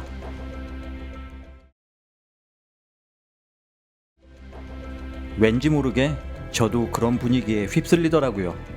나무 그늘에서 쉬고 맛있는 것도 먹고 그렇게 천천히 달리다 보니 조그만한 마을에 도착했습니다. 마을 한복판을 달리는 기찻길이 인상적이더라고요. 이윽고 오르막길이 시작되더니 또다시 온몸에서 땀이 줄줄 흘러나왔죠. 그때 뭔가 푸슈푸슈 하는 소리가 들리더라고요. 신칸센을 이렇게 가까이 본 건 처음이었습니다. 그리고 마침내 교토에 도착하게 되었습니다. 일본 여행을 하며 가장 가보고 싶었던 곳이었죠. 교토역에 도착한 저는 이렇게 소리 질렀습니다. 내가 왔다! 교토에는 6박 7일 동안 머물렀는데요. 교토를 다 둘러보기엔 너무나 짧은 시간이었습니다. 제가 항상 새로운 도시를 여행할 때면 한 가지 기준점을 잡습니다. 대부분은 그 도시의 중심이 되는 기차역이 되더라고요. 그래서 교토역을 중심으로 설명드리겠습니다. 바로 건너편에 교토 타워가 있고요. 성인 기준 입장료 770엔을 냈고 전망대에 오르면 이런 풍경을 감상할 수 있습니다. 교토에 있는 건물들이 야트막하다 보니 타워가 그리 높지 않음에도 이렇게 시원한 뷰가 보인답니다. 참고로 저는 교토역 바로 옆에 있는 다이니 타워 호텔이란 곳에 머물렀는데요. 가격도 저렴하고 시설도 깔끔하고 이런저런 서비스도 정말 좋은 곳이었습니다. 교토역 남쪽에는 근방에서 가장 큰 쇼핑센터가 있는데요. 당시 이벤트로 5,000원을 할인해주는 쿠폰 때문에 음식값을 많이 세이브할 수 있었습니다. 역 동쪽으로 기차선로가 지나가는 다리 위에는 유명한 라면집이 있습니다. 저도 여기서 라면을 먹겠다고 몇십 분 동안 줄을 섰는데요.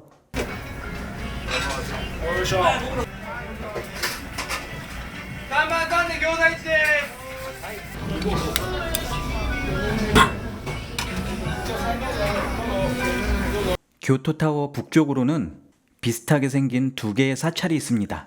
각각 히가시 홍간지와 니시 홍간지로 불리우는데요. 뜻은 간단합니다. 동쪽의 홍간지, 서쪽의 홍간지. 두 개의 절이 탄생하게 된 계기는 꽤나 복잡한 역사적 이야기니 생략하기로 하고요. 사찰을 살짝 둘러보면 일단 규모가 웅장합니다. 그리고 내부로 들어가면 금박칠이 되어 있어 굉장히 화려한 느낌이 나고요. 하지만 무엇보다 놀라웠던 건 이 절에는 해자가 설치되어 있었다는 점이죠. 뿐만 아니라 닌자들의 침입을 방어하기 위해 특별히 제작된 마룻바닥을 사용했다고 합니다.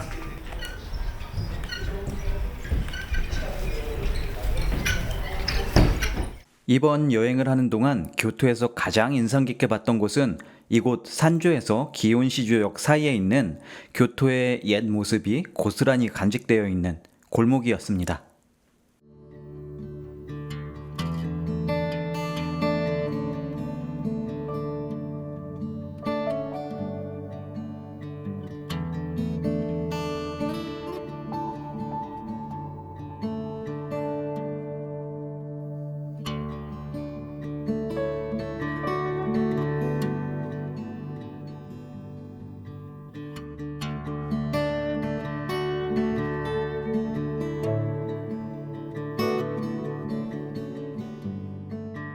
도쿠가와 이에야스가 거주했다는 이곳 니조성도 유명한 관광지죠. 해자로 둘러싸인 이곳의 성문은 꽤나 화려했습니다. 성문을 들어서자마자 일본식 정원이 눈앞에 펼쳐지고 그 뒤로는 웅장한 건물들이 줄지어 서 있습니다. 어떤 건물은 금박칠로 화려해 보이고 또 어떤 건물에선 세월의 흔적이 고스란히 묻어 있었죠.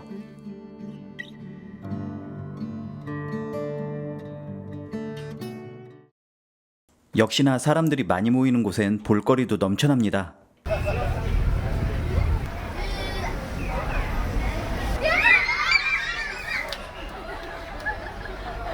그리고 교토라고 해서 그렇게 오래된 건물들만 있는 건 아니더라고요. 현대적인 쇼핑몰과 박물관, 마치 서양 건물을 보는 듯한 일본의 근세의 건물들도 보이더라고요. 뒷골목에는 기념품 샵들이 가득했는데요. 평소에는 보기 힘든 희한한 것들을 많이 팔고 있었어요. 그 중에서도 유독 저의 눈길을 끈 건 재밌는 캐릭터가 그려진 도장이었습니다. 그런데 한 가지 주의해야 할 점은 교토의 뒷골목이 생각보다 좁기 때문에 자전거를 주차할 때는 반드시 지정된 곳에 주차해야 합니다.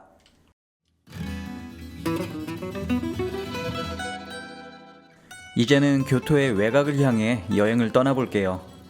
시센도에서 엔코지, 만수원, 슈가쿠인 이궁으로 이어지는 이쪽 코스는 교토의 자연을 그대로 담고 있습니다.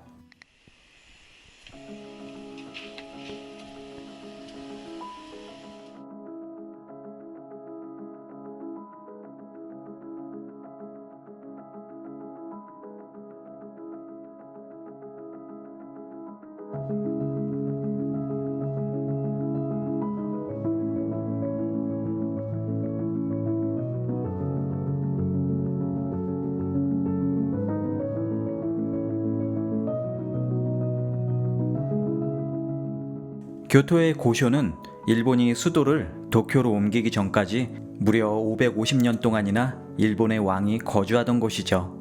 저는 이곳을 관람하기 위해 무려 3번이나 찾아왔는데요. 결국엔 입장하는 데 실패하고 말았습니다. 첫 번째는 너무 늦게 왔고, 두 번째는 휴관일이었고, 마지막 3번째는 서류를 준비하지 못해서 입장할 수 없었죠. 교토 고쿄는 1년에 단 5일 동안만 일반인에게 개방한다고 합니다. 그 외 기간에는 별도의 사무실에서 참관 신청서를 작성해야 되는데요. 혹시라도 고쿄를 보실 계획이시라면 적어도 2달 전에는 미리 예약을 하는 게 좋습니다. 한국 분들도 많이 찾는다는 금각사에는 말 그대로 금땡이로 만들어진 건물이 있는데요. 건물 꼭대기에 황금으로 만들어진 닭 한 마리가 있어요. 마치 황금 달걀을 낳기라도 할 것처럼 날개를 쭉 펴고 있죠. 금박으로 칠해진 건물 말고도 볼거리가 너무나 많은 곳이었습니다. 그리고 그곳에서 멀지 않은 곳에 류안지가 있습니다. 오로지 돌과 바위로만 만들어진 독특한 정원을 관람하기 위해 많은 관광객들이 찾는 곳입니다. 어느 각도에서 보더라도 바위를 전부 볼 수 없게 설계했다고 해요. 또 한 가지 재밌는 점은 이곳의 담벼락입니다. 평범한 흙담에 유채기름을 섞어 만들었다고 하는데요. 세월이 흐르면서 이렇게 독특한 문양이 남았다고 합니다. 그리고 석정 바로 옆으로 같은 사이즈의 정원이 있는데요. 사이즈는 같지만 느낌은 정반대인 그런 정원이에요. 사찰 내부로 들어서면 벽지에 가득한 수묵화가 인상적입니다. 그렇게 저는 유명한 사찰들을 하나하나 둘러보면서 저녁 무렵에는 사가노 로맨틱 트레인이 출발한다는 기차역에 도착했어요. 이곳까지 오는 길도 너무나 아름다웠지만 아름다운 자연으로 둘러싸인 기차역의 풍경도 그에 못지 않았습니다. 로맨틱 열차가 달린다는 기찻길 건너편으로는 푸른 대나무 숲이 아름다웠습니다.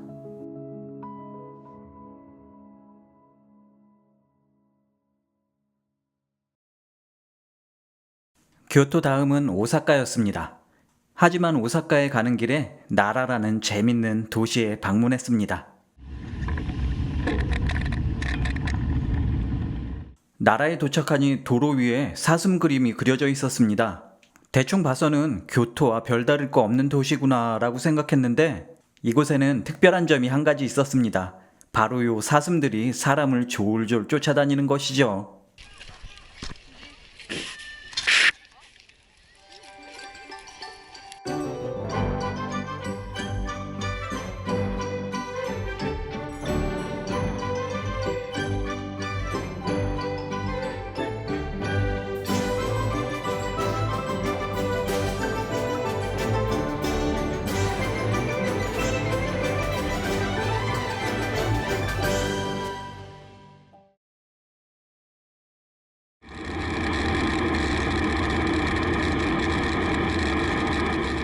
오사카로 향하는 길, 한동안은 곧게 뻗은 도로를 따라 질주하듯 달렸는데요. 어느샌가 또다시 오르막길이 나타나고 말았습니다. 찌는 듯한 더위와 싸워가며 오르막길을 다 오르고 나니 엄청난 내리막길이 눈앞에 펼쳐졌습니다. 이것은 흡사 자전거가 아니라 롤러코스터를 타는 그런 기분이었습니다. 그리고 마침내 도시의 모습이 한눈에 펼쳐졌죠. 정말 멋진 광경이었습니다. 오사카 성은 굉장히 이쁘장하게 생겼는데요. 해자에 떠있는 황금색 배는 마치 동양화를 보는 듯한 기분이었습니다.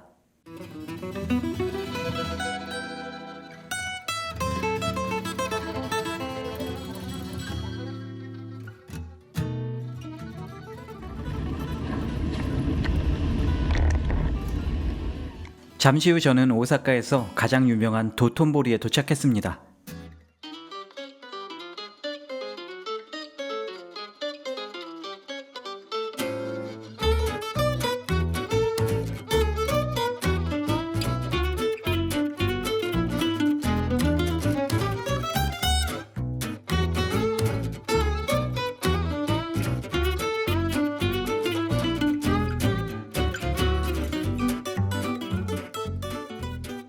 오사카를 지나 고베로 향하는 길, 오래간만에 야간 라이딩을 했습니다. 덕분에 다음날 아침 고베에 도착했죠.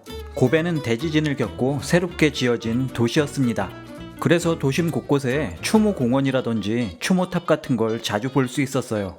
지진의 피해 위에 새롭게 건설된 도시이다 보니 도시 전체가 깔끔하고 새롭다는 느낌이 들었습니다.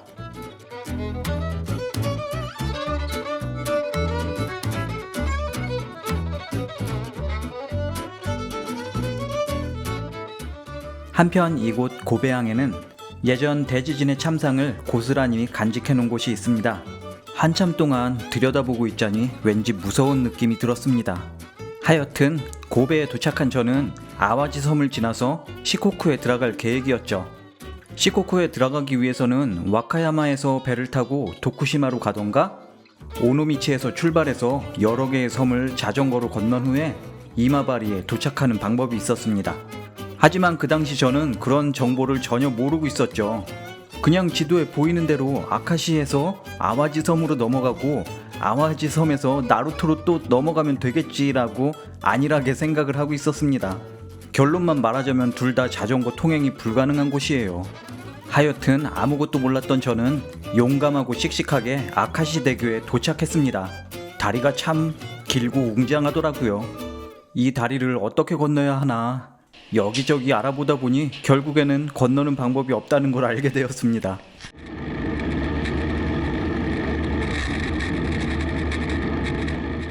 그래서 다시 자전거를 타고 아카시라는 마을까지 갔어요. 그곳에 가면 아와지 섬까지 가는 페리가 운항을 한다더라고요. 아카시시는 조그만한 마을이었는데 뭐 성도 있고 이것저것 축제도 하고 볼만한 것들이 많았습니다. 일단 페리 선착장으로 달려갔는데요. 되게 조그만한 터미널이었습니다. 그래도 어떤 할아버지께서 코리안 보이 그러면서 잘 대해주신 덕분에 표를 잘 끊었죠. 성인 500엔에 자전거 220엔. 알고 봤더니 이곳 아와지 섬이 자전거 라이딩으로 유명하대요. 그래서인지 자전거를 끌고 오신 분들이 엄청 많더라고요. 저도 자전거를 싣고 아와지 섬으로 렛츠고! 그리고 마침내 배가 출발했습니다.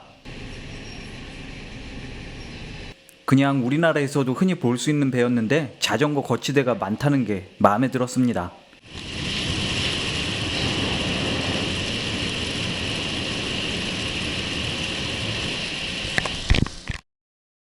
항상 대중교통을 이용해 점프를 뛰고 나면 어안이 벙벙해집니다. 이제부터 어딜 가야 되지? 이제부터 무얼 해야 한단 말인가? 하지만 이번엔 그런 걸 고민할 새도 없었습니다. 빠르게 날이 저물고 있었고 저는 잘 곳이 필요했기 때문이죠.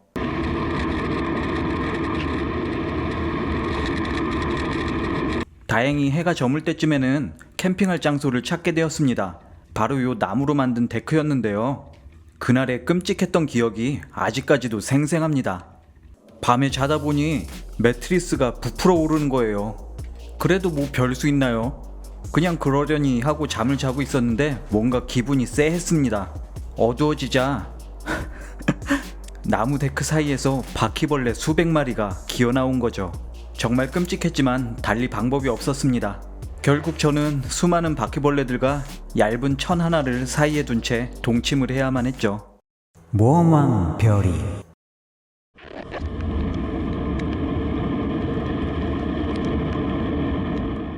다음 날은 아침부터 비가 왔습니다. 하지만 그런 것쯤은 전혀 문제가 되지 않았습니다. 지금 저에게 중요한 건 어떻게든 시코쿠에 들어가는 일이었습니다. 그리고 저는 이번 여행으로 한 가지 깨달은 게 있었죠. 어떻게든 길은 열린다는 걸 말입니다. 스모토라는 도시에 가면 시코쿠까지 가는 버스가 있다는 걸 알게 되었습니다. 그리고 저는 이 지도와 검은 봉다리도 구할 수 있었습니다. 한 가지 문제점은 버스가 그렇게 많지 않았고 오늘 버스를 타기 위해서는 시간이 촉박했다는 점입니다. 영혼의 질주를 펼친 저는 가까스로 시간을 맞춰 터미널에 도착할 수 있었습니다. 그리곤 잽싸게 버스표를 끊고 자전거를 분해하기 시작했습니다.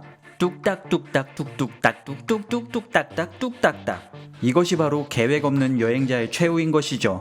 언제나 시간에 쫓겨가며 여행을 하는 것입니다. 뭐 어쨌든 난 이런 게 좋더라고요.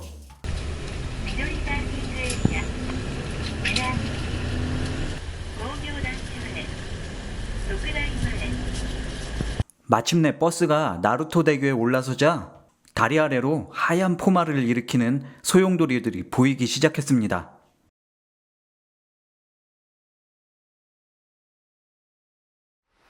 다리를 넘자마자 버스에서 내렸는데요.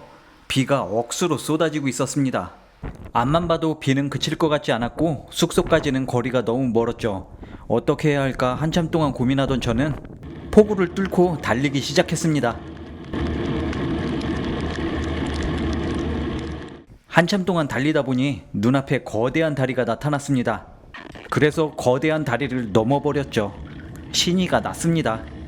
그 무엇도 제 앞길을 가로막을 수는 없었던 것이죠.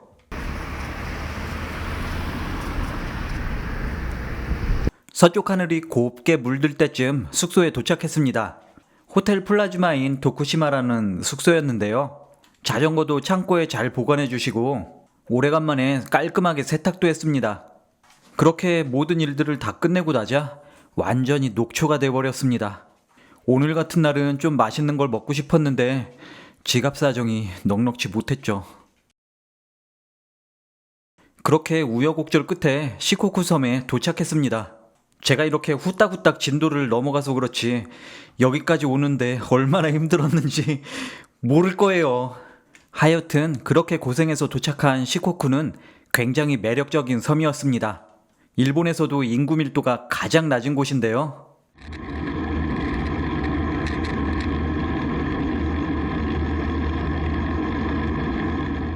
이곳은 문명이 자연을 이기지 못하고 잠식당하는 느낌이었습니다. 그나마 문명의 향기를 조금이라도 느낄 수 있는 게 서핑이었거든요. 파도도 좋고 사람도 별로 없고 서퍼들에게는 그야말로 천국과도 같은 곳이었습니다. 서퍼들을 제외하면 사람도 잘 보이지 않았고 자동차도 별로 없었고 심지어 마을도 별로 없더라고요. 그러다 보니 식당은커녕 슈퍼도 잘 발견할 수 없었고요. 매번 끼니를 걱정해야 될 정도였습니다. 그렇게나 한가하기 그지없는 섬이었는데 가끔가다 이상한 사람들과 마주치곤 했습니다. 이분들은 마치 약속이라도 한 듯 도롱이를 쓰고 막대기를 들고 마치 옛날 사람처럼 그렇게 코스프레를 하고 걷고 계셨는데요. 처음엔 이분들이 뭐하는 분인지 알 수가 없더라고요. 그러다 근사한 해변에서 캠핑을 하게 됐습니다. 별이 쏟아져 내리고 파도 소리가 낭만적으로 들려오는 해변이었어요.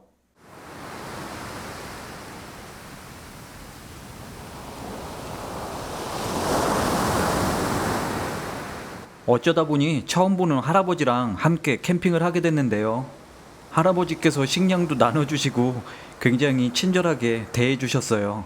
그리고는 할아버지께서 평생을 살아오신 이야기를 들려주셨는데 가난한 청년 시절 일을 시작해서 백발이 성성한 할아버지가 될 때까지 단 한 번도 직장을 쉬지 않고 다니셨다고 합니다. 그리고 이번에 처음으로 할머니께 허락을 받고 시코쿠 순례 여행을 떠나게 되었다고 해요. 낡은 오토바이를 타고 시코쿠에 있는 88개의 절을 다 둘러볼 계획이라고 하십니다. 그래서 절에 들릴 때마다 집에 있는 할머니와 할아버지 본인의 건강을 기원하곤 한다고 하셨습니다. 별거 아니어 보이는 할아버지의 인생이 너무나 뭉클하고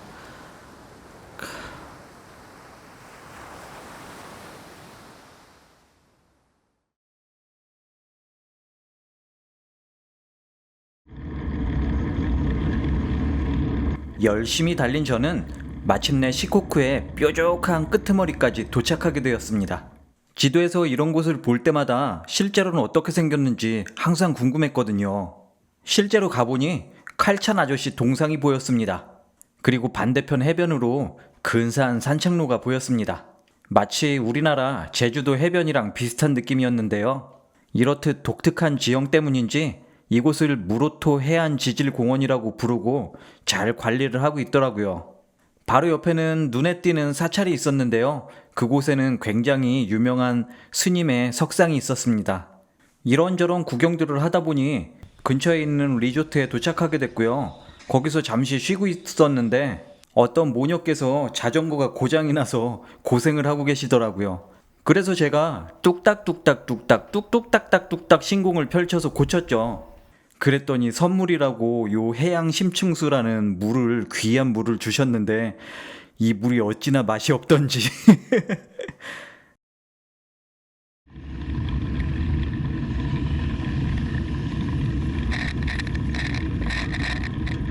시코쿠의 해안 도로를 따라 달리는 건 굉장히 로맨틱한 일이었습니다. 이대로 시간이 끝나지 않고 쭉 이어졌으면 좋겠다는 생각을 했어요. 그렇게 천상천하 무념무상 라이딩을 펼치고 있었는데 이번엔 야옹이를 만났습니다. 야옹이가 뼈가 앙상한 게 되게 불쌍하더라고요. 근데 더 놀라웠던 건 그 뼈만 앙상하게 남은 야옹이가 엄마 야옹이였다는 것입니다. 시꺼멓게 생긴 새끼 한 마리가 있었는데 녀석은 눈도 못 뜨고 엄마가 젖도 안 물리는지 딱딱한 사료를 어렵게 씹어먹고 있었습니다. 저는 새끼 야옹이를 바다로 데려가서 눈을 닦아줬는데요. 다행히도 눈곱을 떼고 나니 반짝반짝 눈을 뜨더라고요.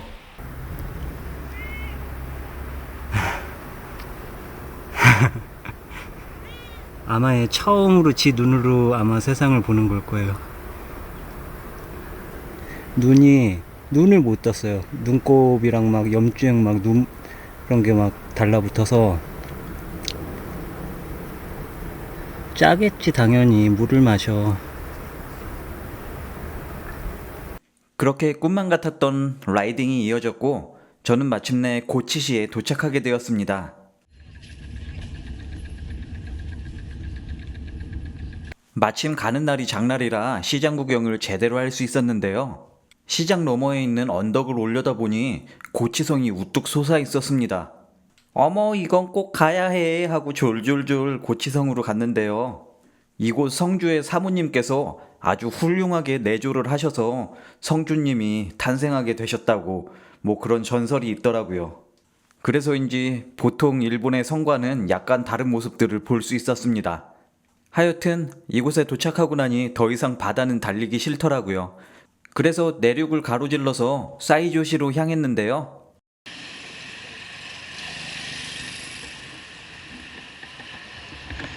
처음에는 어떤 강줄기를 따라 신나게 달리더라고요.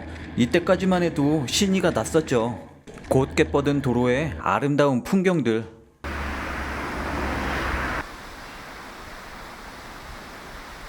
그렇게 경치에 취해 라이딩에 취해 열심히 달리고 있었는데 발바닥이 뭔가 좀 따끔따끔거리는 거예요.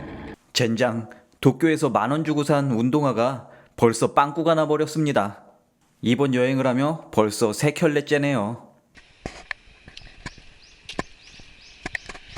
조금 더 가다 보니 근사한 계곡이 나타났습니다. 물이 마치 보석처럼 반짝반짝 빛났는데요.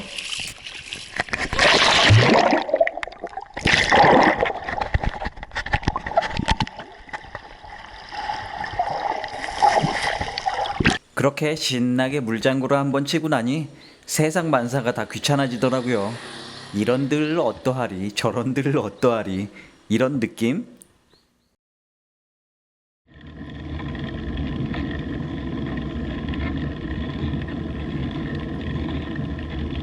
그리고는 다시 라이딩이 시작됐습니다.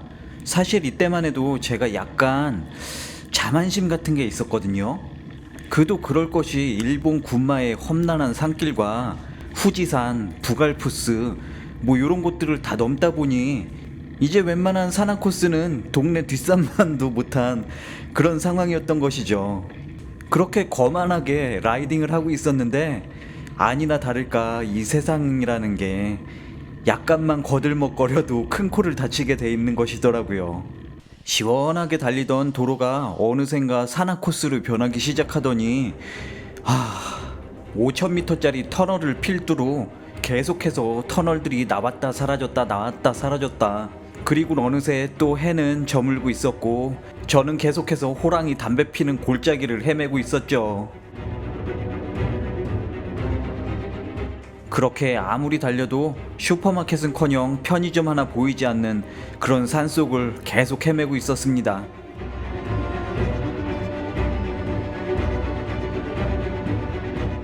그러다 941생 천만다행으로 조그마한 마을을 발견했어요. 시간이 벌써 다 해가 져버려갖고 중간에 지금 어떤 조그마한 마을에 왔는데 아무것도 없어요. 식당도 없고 슈퍼도 없고. 그래서 지금 요 옆에서 무슨 뭐 파티를 한다 그러네요. 근데 거기서 먹을 걸 좀 싸주셨어요. 김밥이랑 유부초밥이랑 육수랑 따끈따끈해야지. 당시 저에게는 턱없이 부족한 양이었지만 그래도 덕분에 배를 골지 않고 하루를 보낼 수 있었습니다. 그리고 이곳은 너무나 작은 마을이라 당연히 숙박시설 같은 건 없었죠. 그리고 깊은 산속에 있다 보니 해가 저물고 나서는 엄청나게 춥더라고요. 그래도 다행히 마을 어르신분들께 허락을 받고 여기 버스 정류장에서 하룻밤 잘 수 있게 됐는데요. 이곳 시코쿠의 대자연을 우습게 만만하게 본 저의 오만함에 대한 저의 오만과 편견이 이런 비극을 가져왔네요.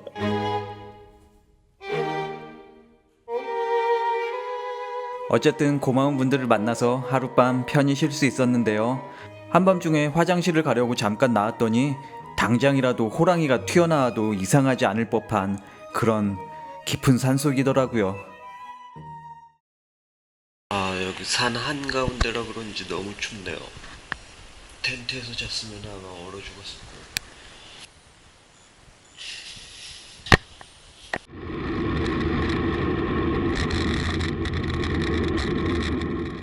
다음날 아침 마저 산을 내려오는데 엄청나게 춥더라고요. 이제는 더 이상 더위가 아니라 추위를 걱정해야 할 그런 시즌이 찾아온 것입니다. 저는 어제 교훈을 잊지 않고 혼신의 힘을 다해 열심히 라이딩을 펼쳤습니다. 살다 보니 이 세상이라는 게 항상 최선을 다하고만 살아도 모자른 그런 곳이더라고요.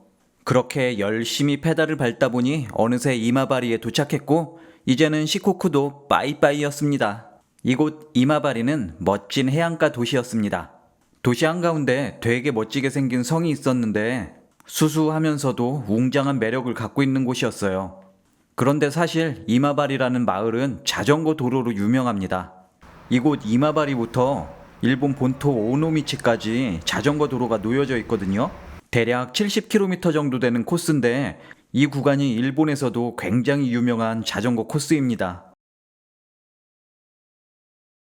자, 그럼 지금부터 여기가 왜 유명한 코스인지 설명을 드리도록 하겠습니다. 일단 어필이 끝납니다. 이마바리에서 오노미치까지 5개의 섬을 건너가야 되는데요. 섬과 섬 사이를 연결하는 대교들이 굉장히 높이 있습니다. 그러다 보니 일단 다리까지 올라가는 것만으로도 웬만한 산 하나를 오르는 것과 똑같더라고요. 그리고 당연한 이야기지만 올라간 만큼 내려가야 되잖아요. 내려갈 땐 다운힐이 끝났죠. 그렇게 7개의 대교를 오르락 내리락 하면서 바닷가 풍경을 보고 있자면 끝났다.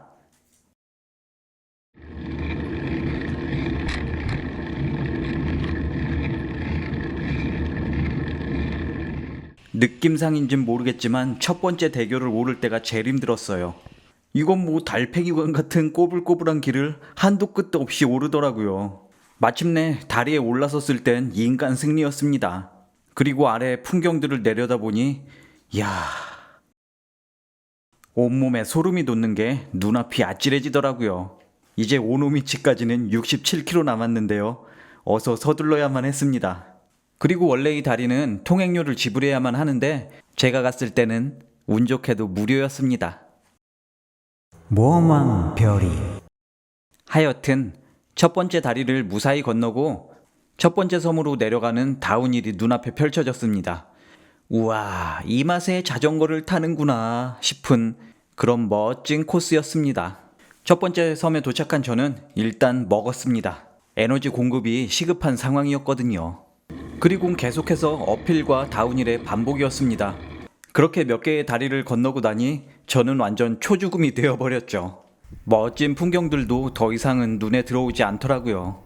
바야흐로 인고의 시간이 찾아온 것입니다.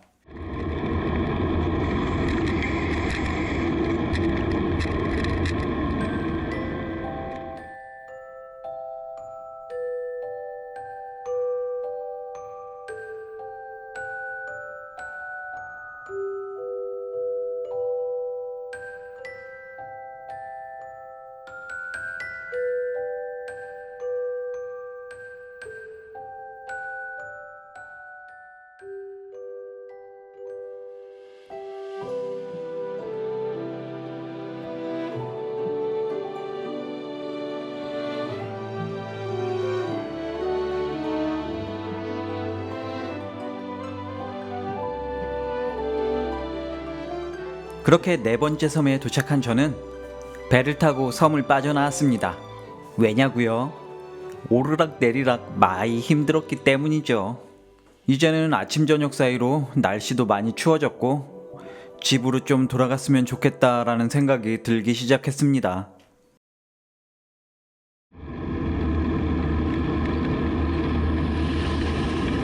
2번 국도를 타고 히로시마로 달리는 길. 좁은 도로에 화물차들이 많이 달리고 있었는데요. 그 때문인지 노면이 굉장히 거칠었습니다. 처음엔 태양광 충전 판넬이 날아가더니 그 다음엔 휴대용 펌프가 튕겨나가더라고요.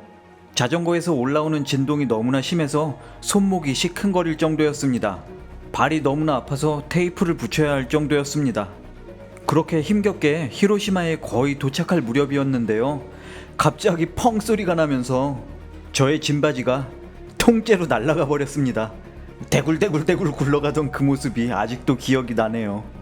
원인은 볼트가 부러져 버린 거였었는데요. 저는 다시 한번 뚝딱뚝딱 신공을 펼쳐서 수리를 해야만 했죠. 그래서 히로시마에 도착하니까 저녁이었습니다. 이곳은 나가사키와 함께 원자폭탄이 투하된 도시였는데요. 도시를 충분히 둘러보고 싶었던 저는 이틀 동안 숙소를 예약했습니다. 그런데 뭔가 문제가 있었고 결과적으로 저는 훨씬 더 좋은 방에 머무르게 되었어요. 방도 넓고 침대도 엄청나게 좋았습니다. 왠지 기분이 좋아진 저는 먹을 걸 잔뜩 쌌습니다. 이제 마음만 먹으면 2, 3일이면 집까지 갈 수 있는 거리였거든요. 얼마 남지 않은 돈을 흥청망청 썼죠. 인생 뭐 있나요? 아끼다가 뭐 된다고 하잖아요. 다음 날은 히로시마 관광을 시작했는데요. 역시나 예상했던 대로 원폭 피해와 관련된 공원, 박물관 이런 것들이 주류를 이뤘습니다. 단순히 관광 자원만으로 따져봤을 때는 나가사키보다도 훨씬 못한 것 같았어요. 솔직히 원폭돈 말고는 그닥 기억에 남는 게 없었는데요. 차라리 서쪽에 있는 이스쿠시마 섬이 훨씬 더 볼거리가 많더라고요.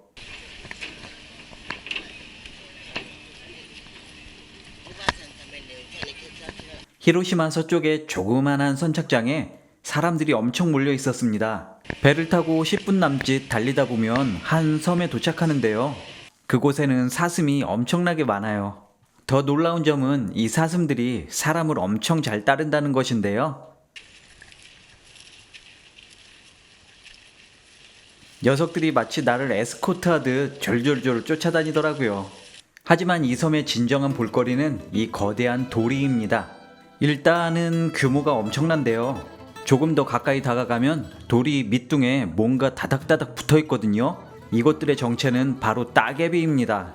평소엔 이렇게 수면 밖에 나와 있던 도리가 점점 이렇게 물이 차오름과 동시에 어느 순간 완전히 물에 잠겨버리더라고요. 바로 이 모습을 보기 위해 그렇게나 많은 관광객들이 찾는 곳이었습니다.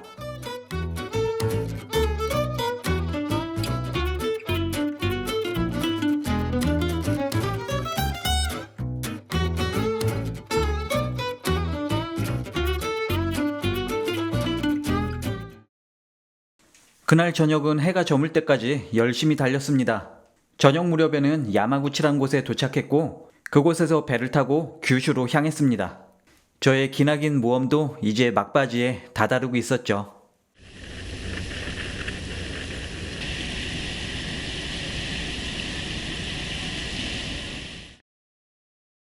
바야흐로 들판이 황금빛으로 물드는 계절이었습니다.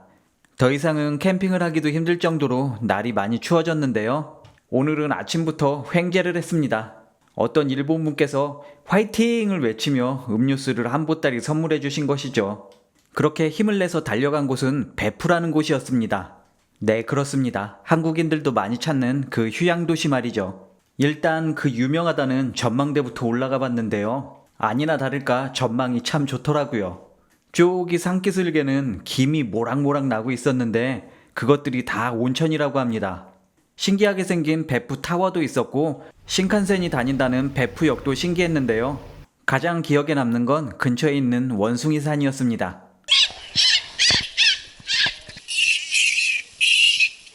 어휴, 원숭이들이 엄청나게 많더라고요.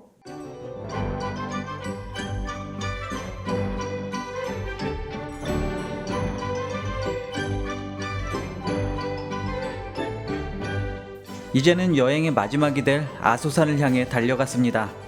평화롭고 한적한 시골길도 마음에 들었고 황금빛 풍경들도 마치 저를 축복하는 듯한 기분이었어요.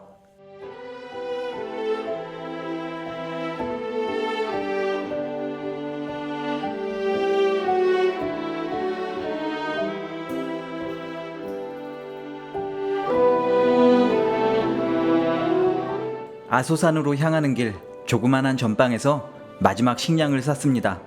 그리고 온 조그만한 간이역에서 맛있게 음식을 먹고 마지막 목적지 아소산으로 달렸습니다. 그러자 이내 험난한 길이 나타나기 시작했고 저는 다시 한번 자전거에 올라탄 채 왼쪽으로 오른쪽으로 중력과의 사투를 벌여야만 했죠.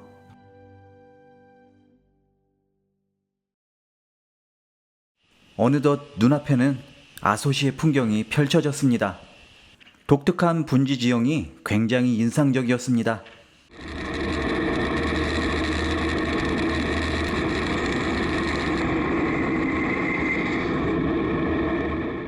마지막 코너를 돌고 나자 아소산의 분화구가 눈앞에 나타났습니다.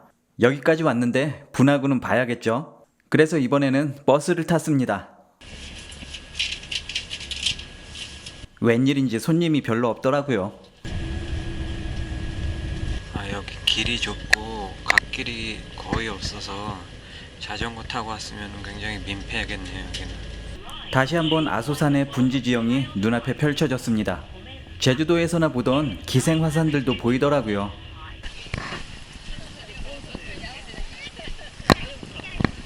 그리고 눈앞에 커다란 분화구에서 김이 모락모락 나오고 있었습니다. 사방에서 유황 냄새가 진동을 하는 게 정말 색다른 경험이었어요.